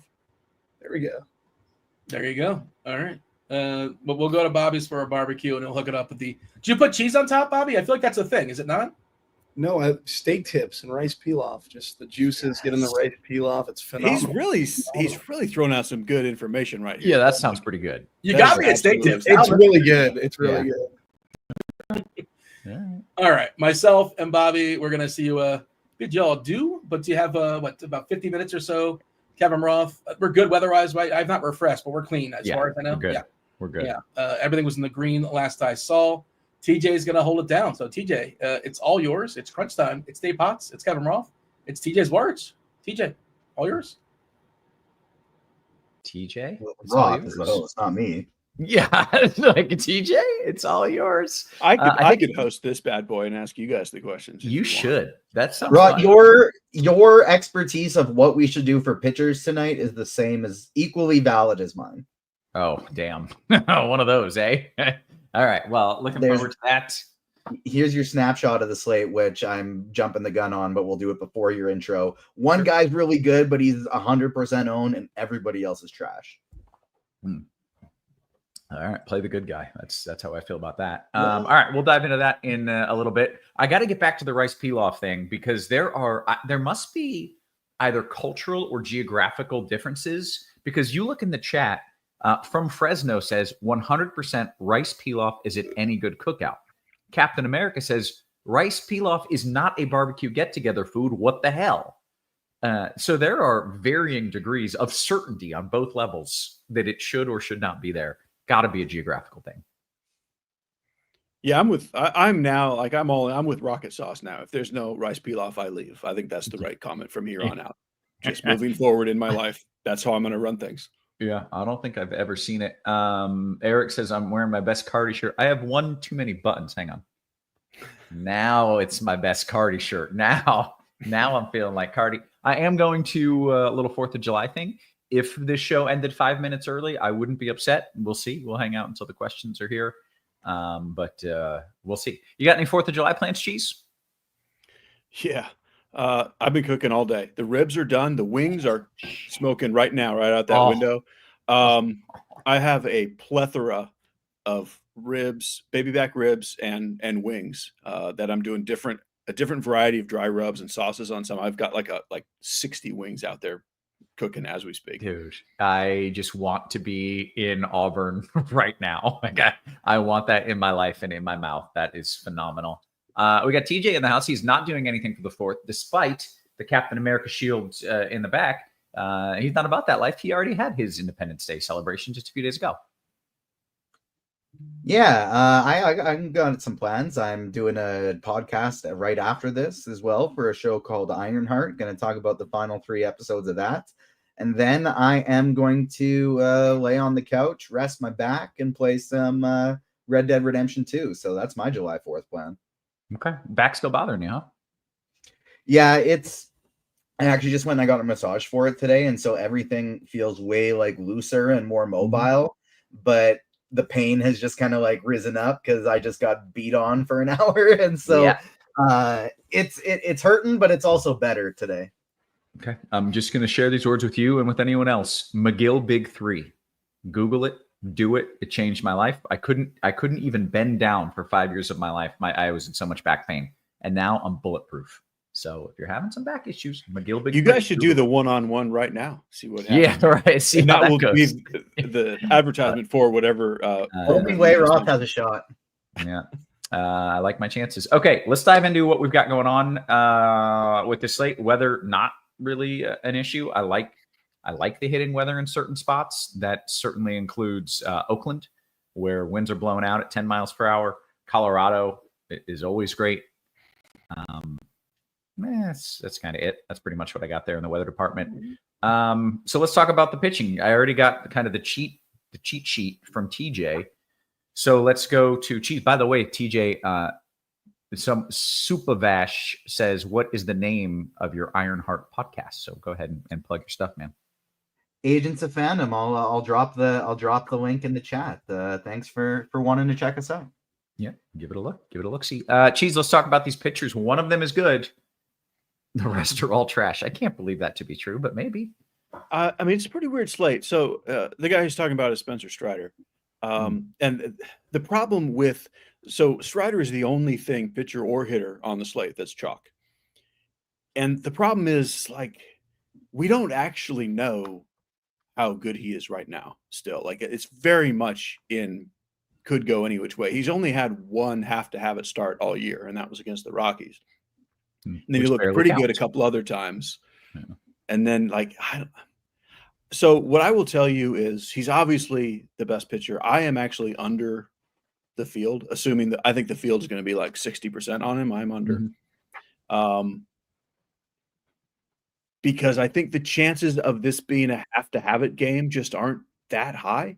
Let's talk about the matchup. Where does this rank for him? Well, it's good news, bad news. Like, Baltimore strikes out a fair amount, but man, they have a lot of power and a lot of lefties. And he really has been borderline bad against lefties. He's walking 12% of them. I mean, I just don't know. I have no idea how to even know who he is right now. Like, I would not at all like completely fade him. Like, that would be silly. But I'm also not willing to go, I'm just going to play 100% of him. Like, to me, he's not that guy right now. So I'm just going a little under the field. I wouldn't argue with you if you just locked Strider, and because he should, air quotes, get enough strikeouts that with as bad as the rest of the slate is, even if he scores you 10 points, you might not lose because of that. So it's fine. I do think it's kind of interesting to spend up to be different with Chris Bubich. Like, he's the only other actual good pitcher on the slate. And I never like picking on Arizona, even as they're kind of watered down. It's still not a great matchup, but he's actually at least a good pitcher, whereas all these other guys are not really. But I'll tell you that what I'm most over the field on is Eduardo Rodriguez. He's not great. It's just I don't really think the Royals can beat anybody. I like Quinn Priester, which is silly to say out loud, for $8,500 on DraftKings. Cousin Quinn. Yeah. Sorry, that's what we call him on the weekend because it's Chief's cousin. Of course. I've got the two guys that I'm also playing a lot, and one of them, I don't know. I'm Sandy Alcantara. I mean, he might be the worst pitcher in the world right now, and he might still be really pretty real life good. I don't know. Like, it's such a weird slate. And then if that's not weird enough for you, I'm playing a lot of Adrian Hauser on DraftKings in Coors Field. a bad pitcher in Coors Field. I mean, you got to do it if you got the chance, right? Yeah. But the thing is, he's not actually a bad pitcher against righties. He's actually good. Like, I don't know if the Rockies can get a ball in the air against him. And I'm not that scared of Ryan McMahon beating him single-handedly. So I do have a little bit of Hauser. You can do any of these Mitchell guys. You could do Caccione. You could do Eric Lauer. You could even do Verlander or Morton, although I personally wouldn't. I wish I could like Reese Olson. And I mean, you can because the slate's that bad. It's just, it's his first start back. My guess is he's going to be pretty limited. But it's fine. Like, it's just, he's not cheap enough for me. He's $8,800. Like, I would just rather play Priester personally. And that's it. I have nothing else to say. Like, you're basically either playing a mega chalk guy who may or may not be really good, or you're just throwing a random dart at whatever. Yeah. And you're cool with those random darts in that situation. I am. Yeah. Like, Okay. I just don't, it seems low enough likelihood that Strider gives you the have to have it. Yeah. Okay. TJ, let's bring you into the conversation. What are your thoughts here? Yeah, not a whole lot to add other than like the random guys I'm taking shots on are a little bit different. I too am going to be playing Strider, but slightly underweight. I'm playing 150 lineups. I have him in 75. He's in exactly half. Erod is also my second highest owned guy. I am, just because I've been having some really good fortunes with it lately. I threw in a cash team and I'm playing Erod with Strider in that cash lineup. Outside of that, I do like Reese Olson a little bit more than Cheese. I'm playing some Eric Lauer as his pitch count has continued to rise a little bit with each start. I have some Charlie Morton against the Braves. I have some Quinn Priester, and then I have Adrian Hauser as well. And that's the entirety of my pool. If you're playing cash, you play Strider without a doubt. And then honestly, I don't think there's like a set SP2 that you have to play with him. My favorite is Erod, but just kind of any of these secondary guys. And I only have 15% Hauser right now, but I was already kind of wishing I got more. And now based on what Cheese just said, I kind of feel that even more so, because just looking at their lineup, like Tyler Freeman batting leadoff, Jordan Beck right after him, like they should just be like, why isn't Mickey Moniak batting 1 today? And Ryan McMahon batting 3 today with how aggressive Hauser's splits are. But alas, didn't happen. So I do like Hauser. Wish I had a little bit more than I do. Okay, let's flip it and talk about the bats and the stacks. TJ, you can lead us off there. Yeah, so we have 2 terrible teams in Coors. And so despite Coors Field being like, it's not really the top offense, I don't think. Like, the Dodgers for me are the number 1 stack on the slate.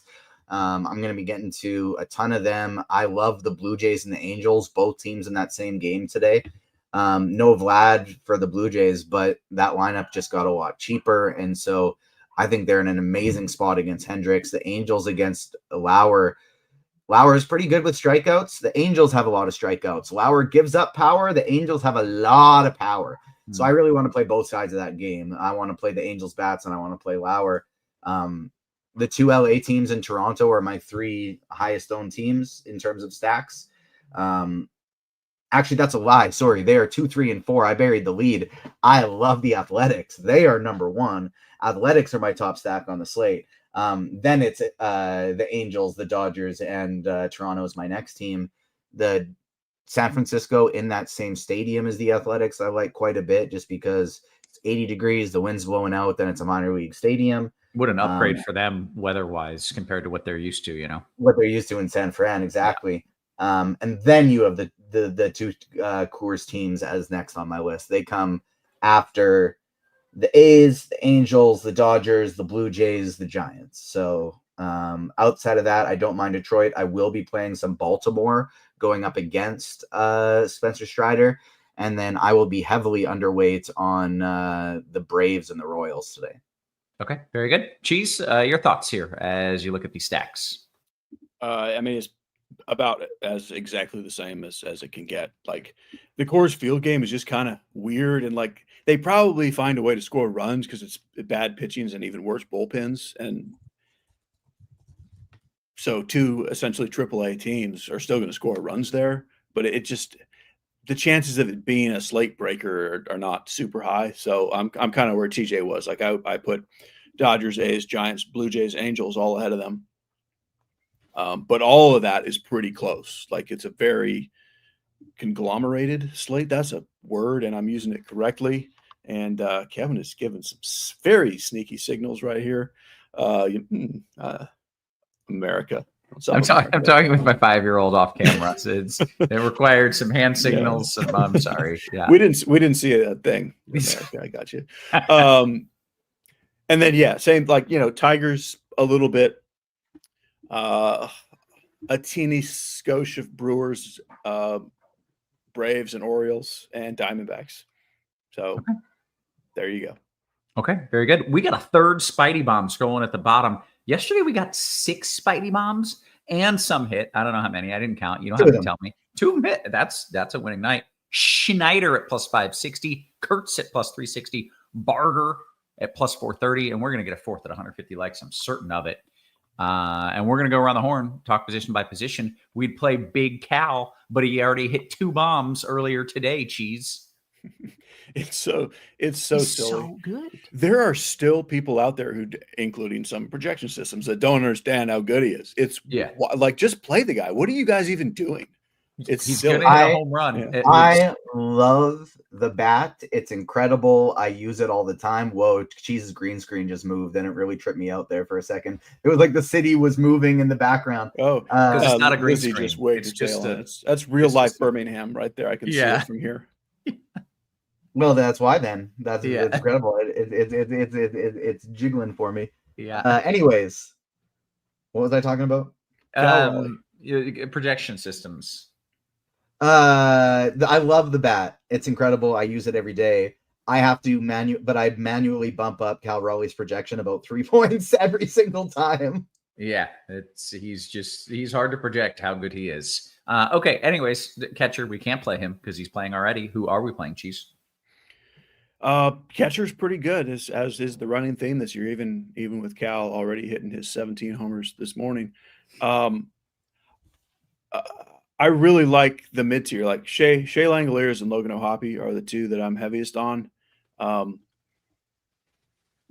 I mean, I've got some Drake Baldwin.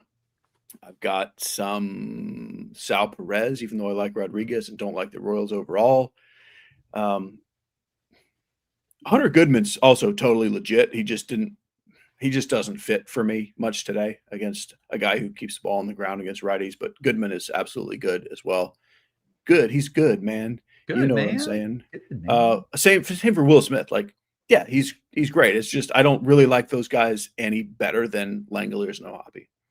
Okay. TJ, catcher.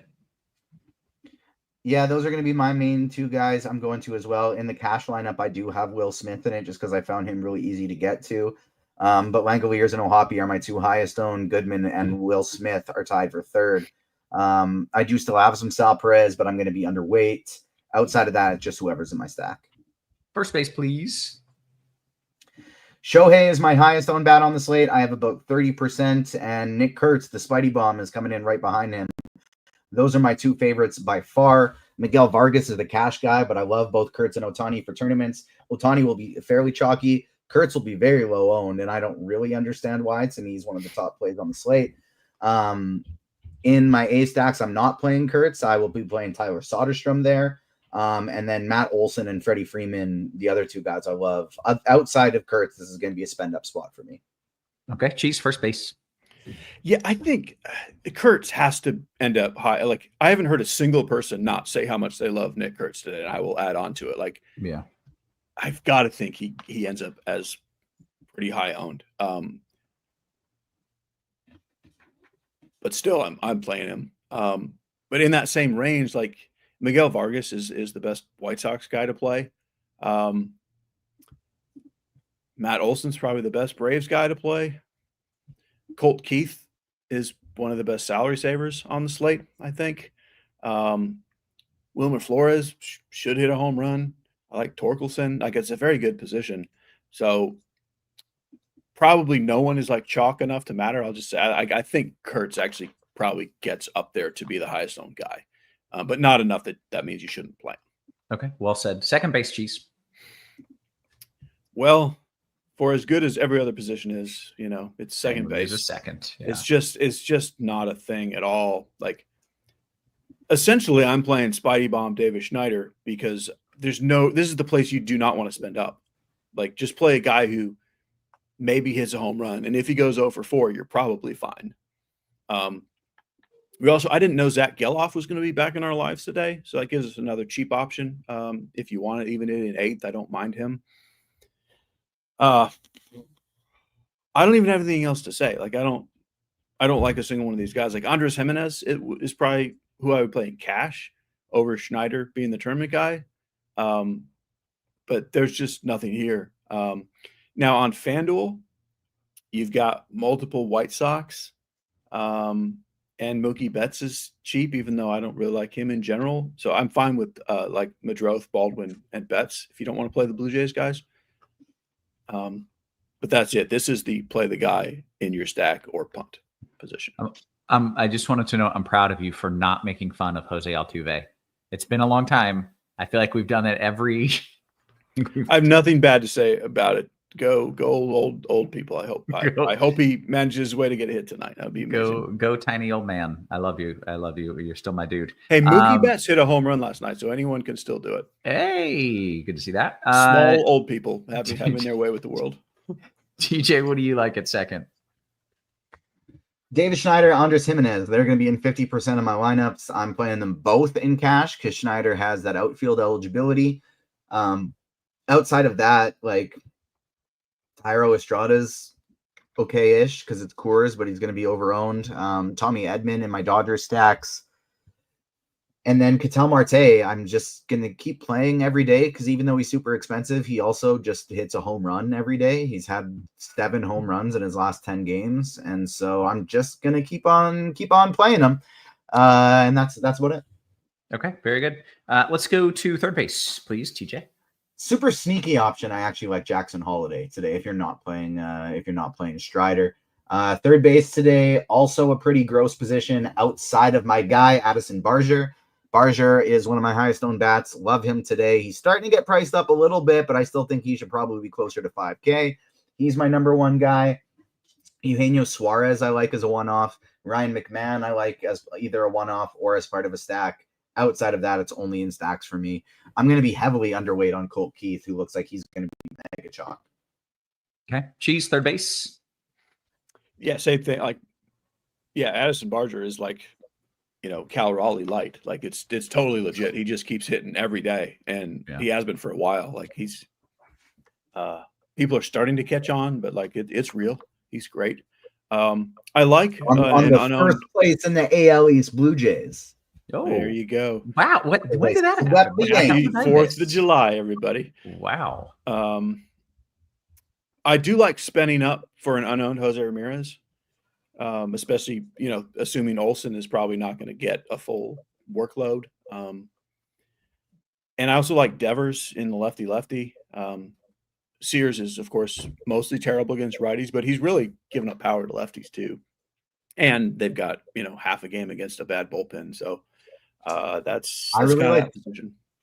On that note, I realize is a totally other position, and I didn't need to cut anybody off at this point, but I love Jung Ho Lee in this spot. He's batting 5th today for the Giants. Sears gives up a lot of power to lefties, and Lee's actually been a little reverse splitsy with his power. I really like him today, but anyways, didn't need to interrupt that. Leave it to the Canadian to just jump to the outfield in the middle of third base on the 4th of July. Yeah, that's my bad. I know, but sometimes the ADHD just comes so hard where it's like, I need to get this out right now. Otherwise, there was a connection in your brain that no one else saw. We all saw it. It was like, like the whole screen lit up. Yeah. It was wild.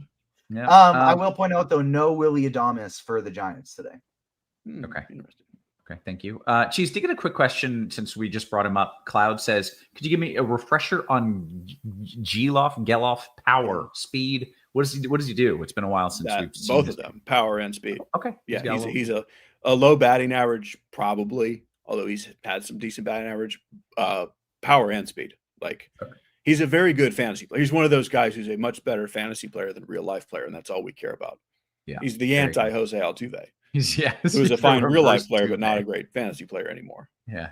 Okay, take me to shortstop, Cheese. I guess no Willie Adames. He was kind of the cheap guy. So Neto is far and away my favorite play, and Bobby Witt is far and away my second favorite play. Those guys are in most of my lineups. I do have Witt in some Eduardo Rodriguez lineups as well, but like Neto is another one of these guys who most people have caught on that he's just actually good, including the pricing algorithms. But I'm fine with him at that salary. I think it's fine to go cheap with someone in Coors Field. This Colson Montgomery character for the White Sox is nothing special at all. It's just that he's cheap and in Coors Field.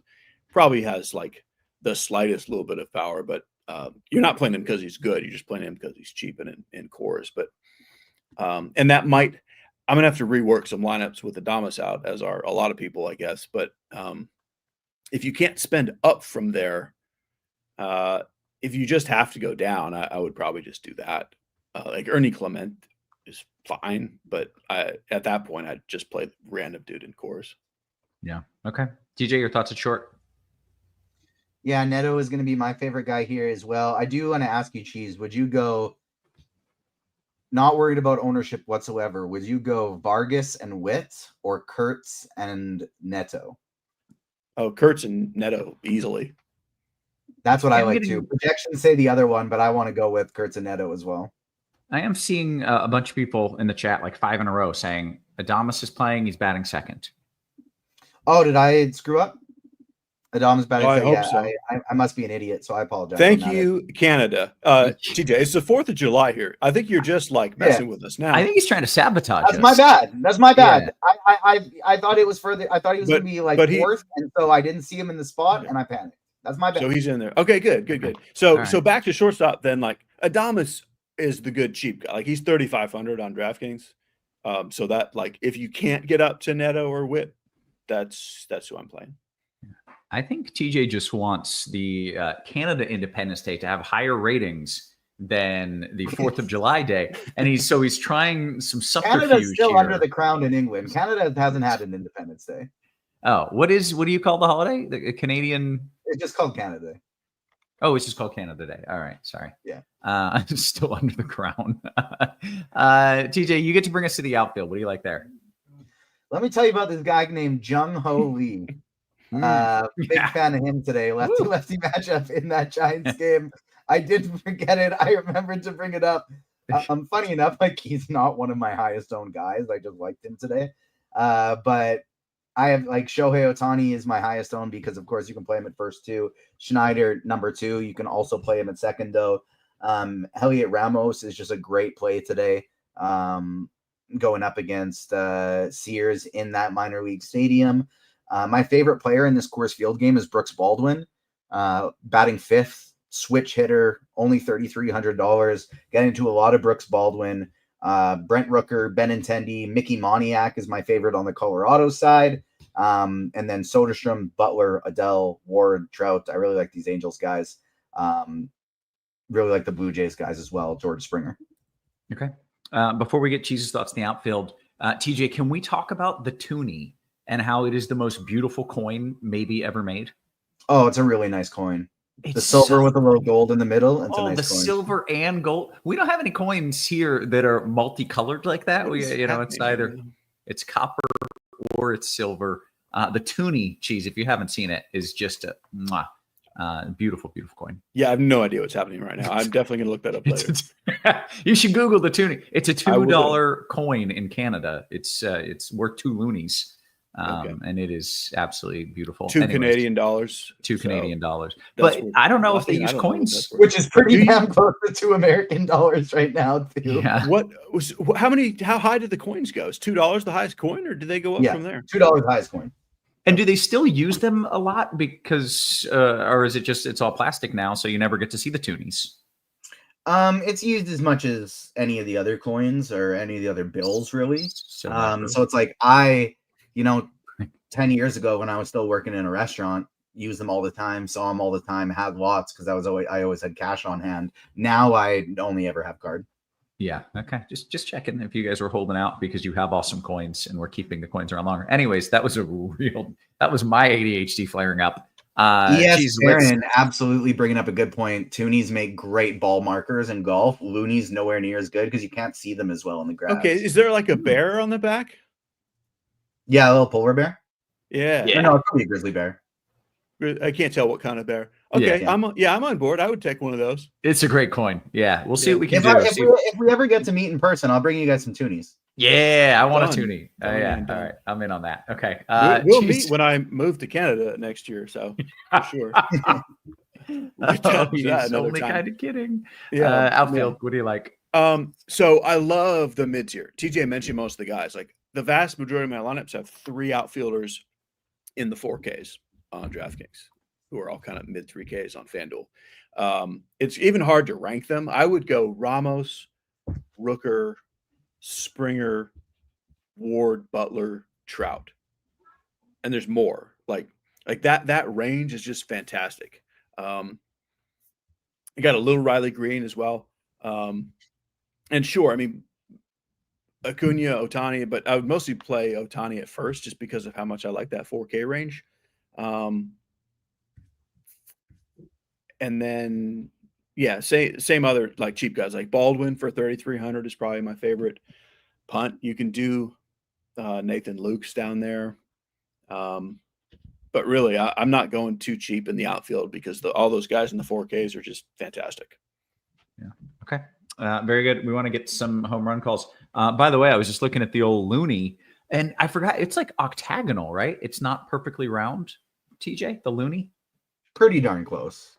Like you'd really only notice those rods if you like really looked hard. Oh, all right. Anyways, Roth is running around with like a ruler looking at coins. Like this size. I don't know. I used to collect as a kid. It was a thing. I was into it. All right. Hey, I want to make sure the people are getting the best deal in the industry, and I want to make sure they get some good home run picks as well. We've got another Spidey bomb coming your way at 150 likes just for the Looney and Tooney conversation that we should easily say. What?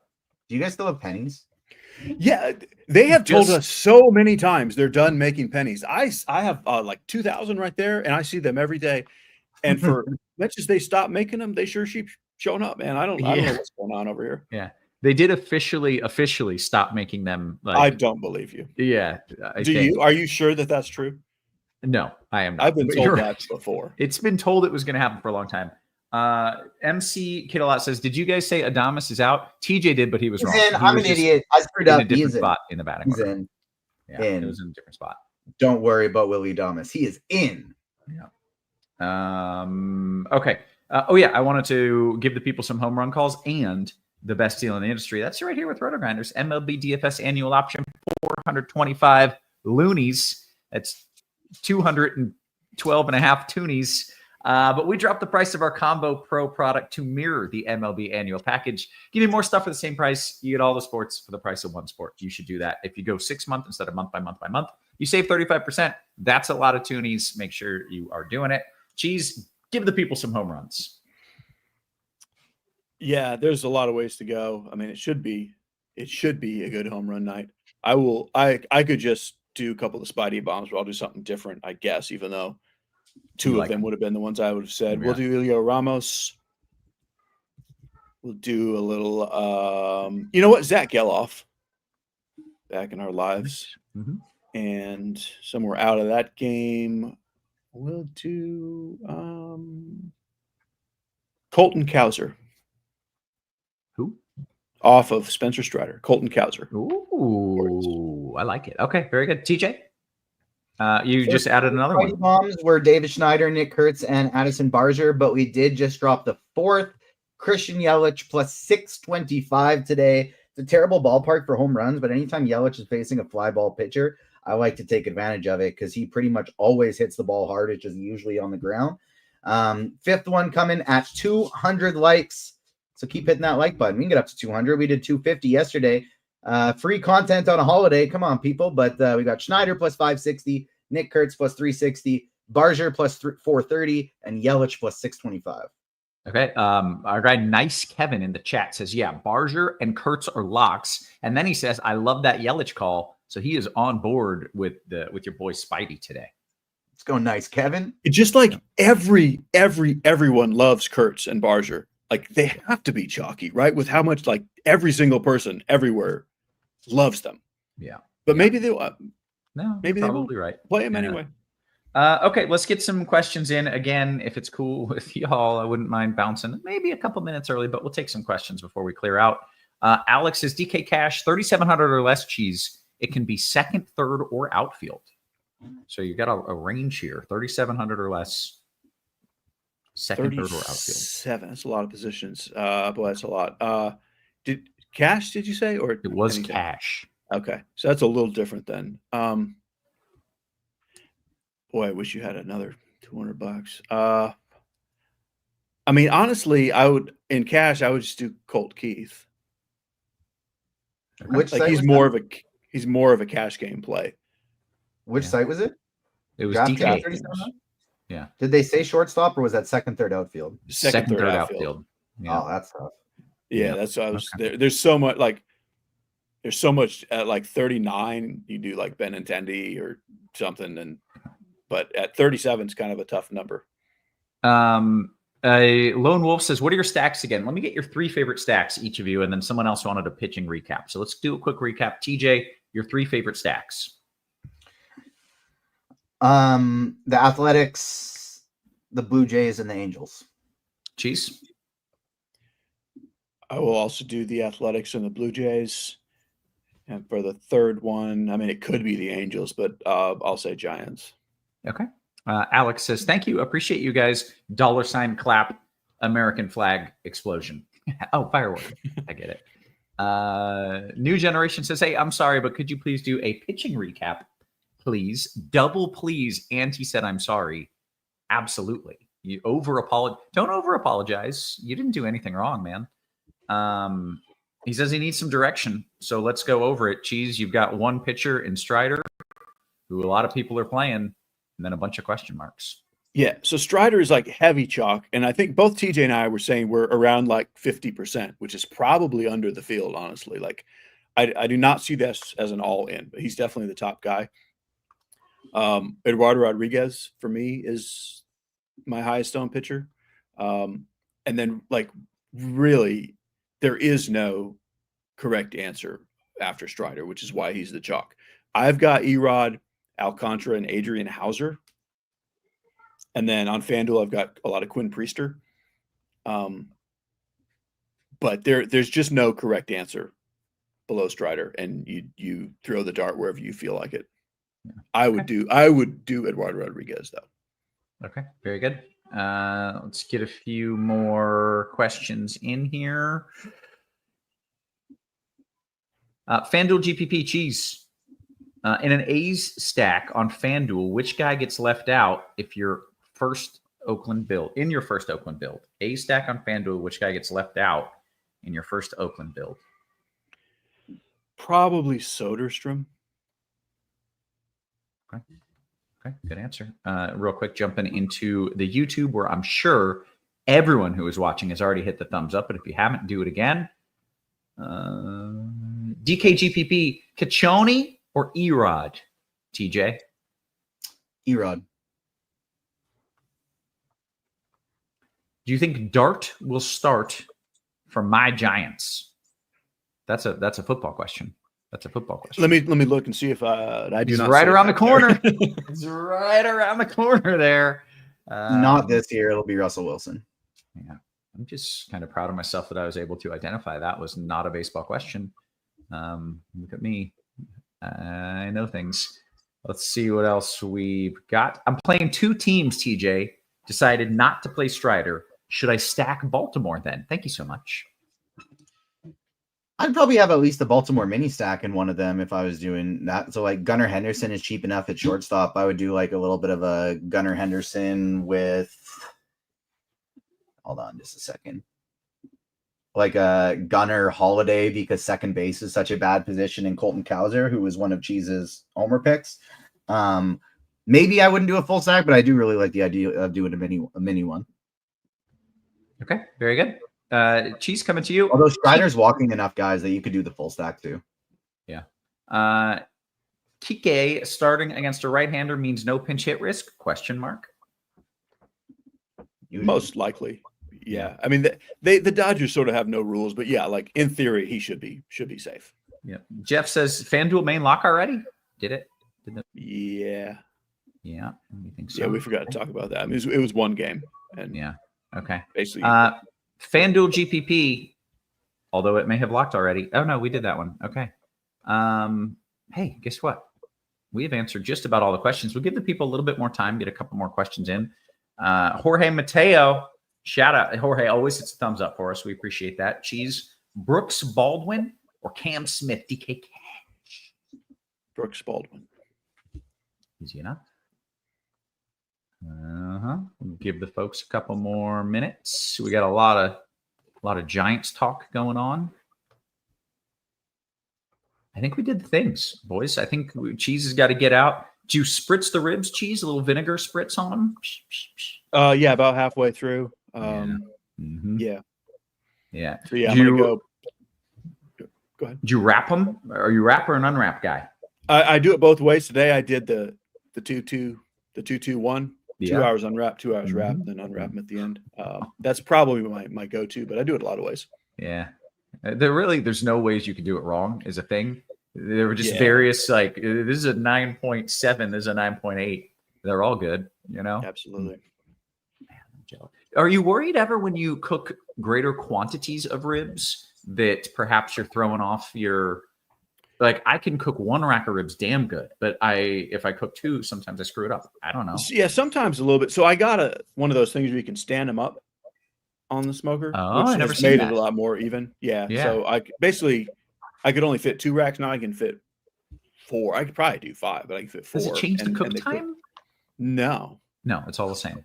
Yeah, it's all the Okay. same. All right. I always wonder that. All right. We did get a couple questions in.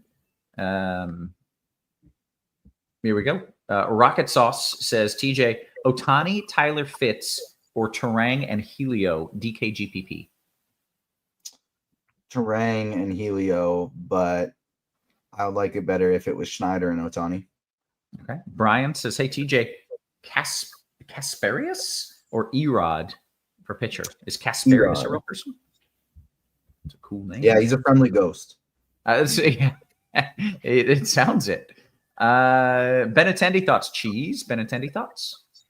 I would play him in cash, which is why a bunch of us have him tagged. It's like he's good. He's in cores. He should score points. In tournaments, I would prefer to spend up for one of those guys in the mid 4s, but yeah, Benintendi's a great player. Okay. Cheese. Jeff wants your favorite value bat on DK. Like any position, I guess. In cash, it would be Colt Keith. In tournaments, I mean, Is Barger? He's not that 4,200. cheap. He's Schneider. 4,200. Yeah, Schneider. Thank you. There There you go. Schneider in tournaments, Keith in cash. Does the Arizona ump move the needle away from Erod? Did you all see anything about an Arizona ump that scares you? And could there be any news that would make you scared of him? So it's an extreme hitters ump, which honestly I hadn't looked at until I saw that comment. Mhm. It matters a little for Erod. Like he's the kind of guy that actually does matter a little. I'm not going to change anything personally. Honestly, if it wasn't the 4th of July, I might move off a couple of him, maybe because they're all so close. So if that moved the needle for you, I think Erod is the kind of guy that I care a little bit about him. Okay, that's a good note. I do like I agree that would make the small bump, but it also is important to consider like this is an extreme hitter's ump. The K percentage when he is umping is 23%, and his walk percentage when he is umping is 9%. Strider has a pitching umpire, and the average K percentage is 24, 1% higher, and the average walk is 8, 1% lower. So Like, the It's not extreme, very small gaps. yeah, very small extreme is really pushing the use of that word. TJ, Tauchman or Vargas? Vargas. Johnny Utah says, TJ, I've got Estrada Goodman. Should I have McMahon as a third or go Barger? I'd probably go McMahon as a third. Johnny Utah. That is Yeah. fantastic. That's good, right? I hope that's just a straight up real name. or what you make everyone call you if it's not your real name. Hi, your name's John. No, please, it's Johnny. Johnny Utah.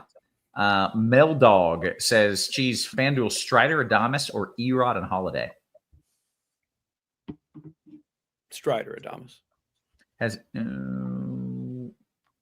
Javier says, anybody seen the Bet365 baseball boost? They've got the most ridiculous names for the 4th of July. Haven't? No, but isn't Bet365 Canadian? That's surprising. Oh, all right. Yeah, that is. Could be wrong. I could be wrong. Cheese Rocket Sauce says Jacob Wilson and Kauser or Adamas Yelich. I had to swap to Schneider. Wilson, Kauser, Adamas. I mean, that's close. I would Adamas Yelich. Okay. Who is Montgomery, shortstop for the White Sox? TJ, who is he, and are you interested? Young lefty prospect. I like him because he's facing the Rockies and using Coors. Yeah, that's the guy I said when TJ was telling us Adamas was scratched. I said that's the cheap shortstop you would use because he's in Coors. Which he is not, everybody. He is not. He's in the lineup. And TJ lied to us to try to ruin our 4th of July. I want all the Adamas for myself. Yeah. DK, Johnny Utah, to be clear, is from the movie Point Break. He's is he the main character in that? Yeah. I haven't seen that movie in so long. Yeah, I'm gonna watch that this weekend. It's probably not, but I would Keanu's enjoy character. it. Colson Montgomery is the number 3 prospect or number 5 prospect for the White Sox. So number 14 for most major league teams. I was gonna say I don't think that sounds great. They got some good prospects. Fred says, Cheese, Strider or Bubich last piece mid-sized tournament? There's a lot to that question. Yeah, I mean, still Strider, is the best answer. Yeah. Okay. Hey, guess what? We have answered all the questions. Oh, last one. Cheese, Kurtz or Soderstrom? Seems like Kurtz will be way chalkier. Yeah, but again, I don't think anything on this slate is way chalkier other than Strider. So I would Kurtz, but it's very close. Yeah. Okay. Make sure you hit that like button on the way out. We are going to clear on out. Cheese has some ribs to spritz. TJ's got a podcast talking about the new show that a lot of people love. I can't think of the name of it. Sorry, TJ. Ironheart. Thank you. And I have a 4th of July. You see they're martinis. Nice. And then I'm wearing. I was actually going to ask why I couldn't see. And then just to give you the full fit, we've got red. Nice. Full on. You got white shoes? No, I ruined them. Oh, damn it. If only. Okay. I think we're going to clear on out. We did all the things. So for Cheese, for TJ, for our wonderful production crew, always working hard behind the scenes. Guys, we appreciate you. We love you. Happy 4th of July. We will catch you tomorrow. You have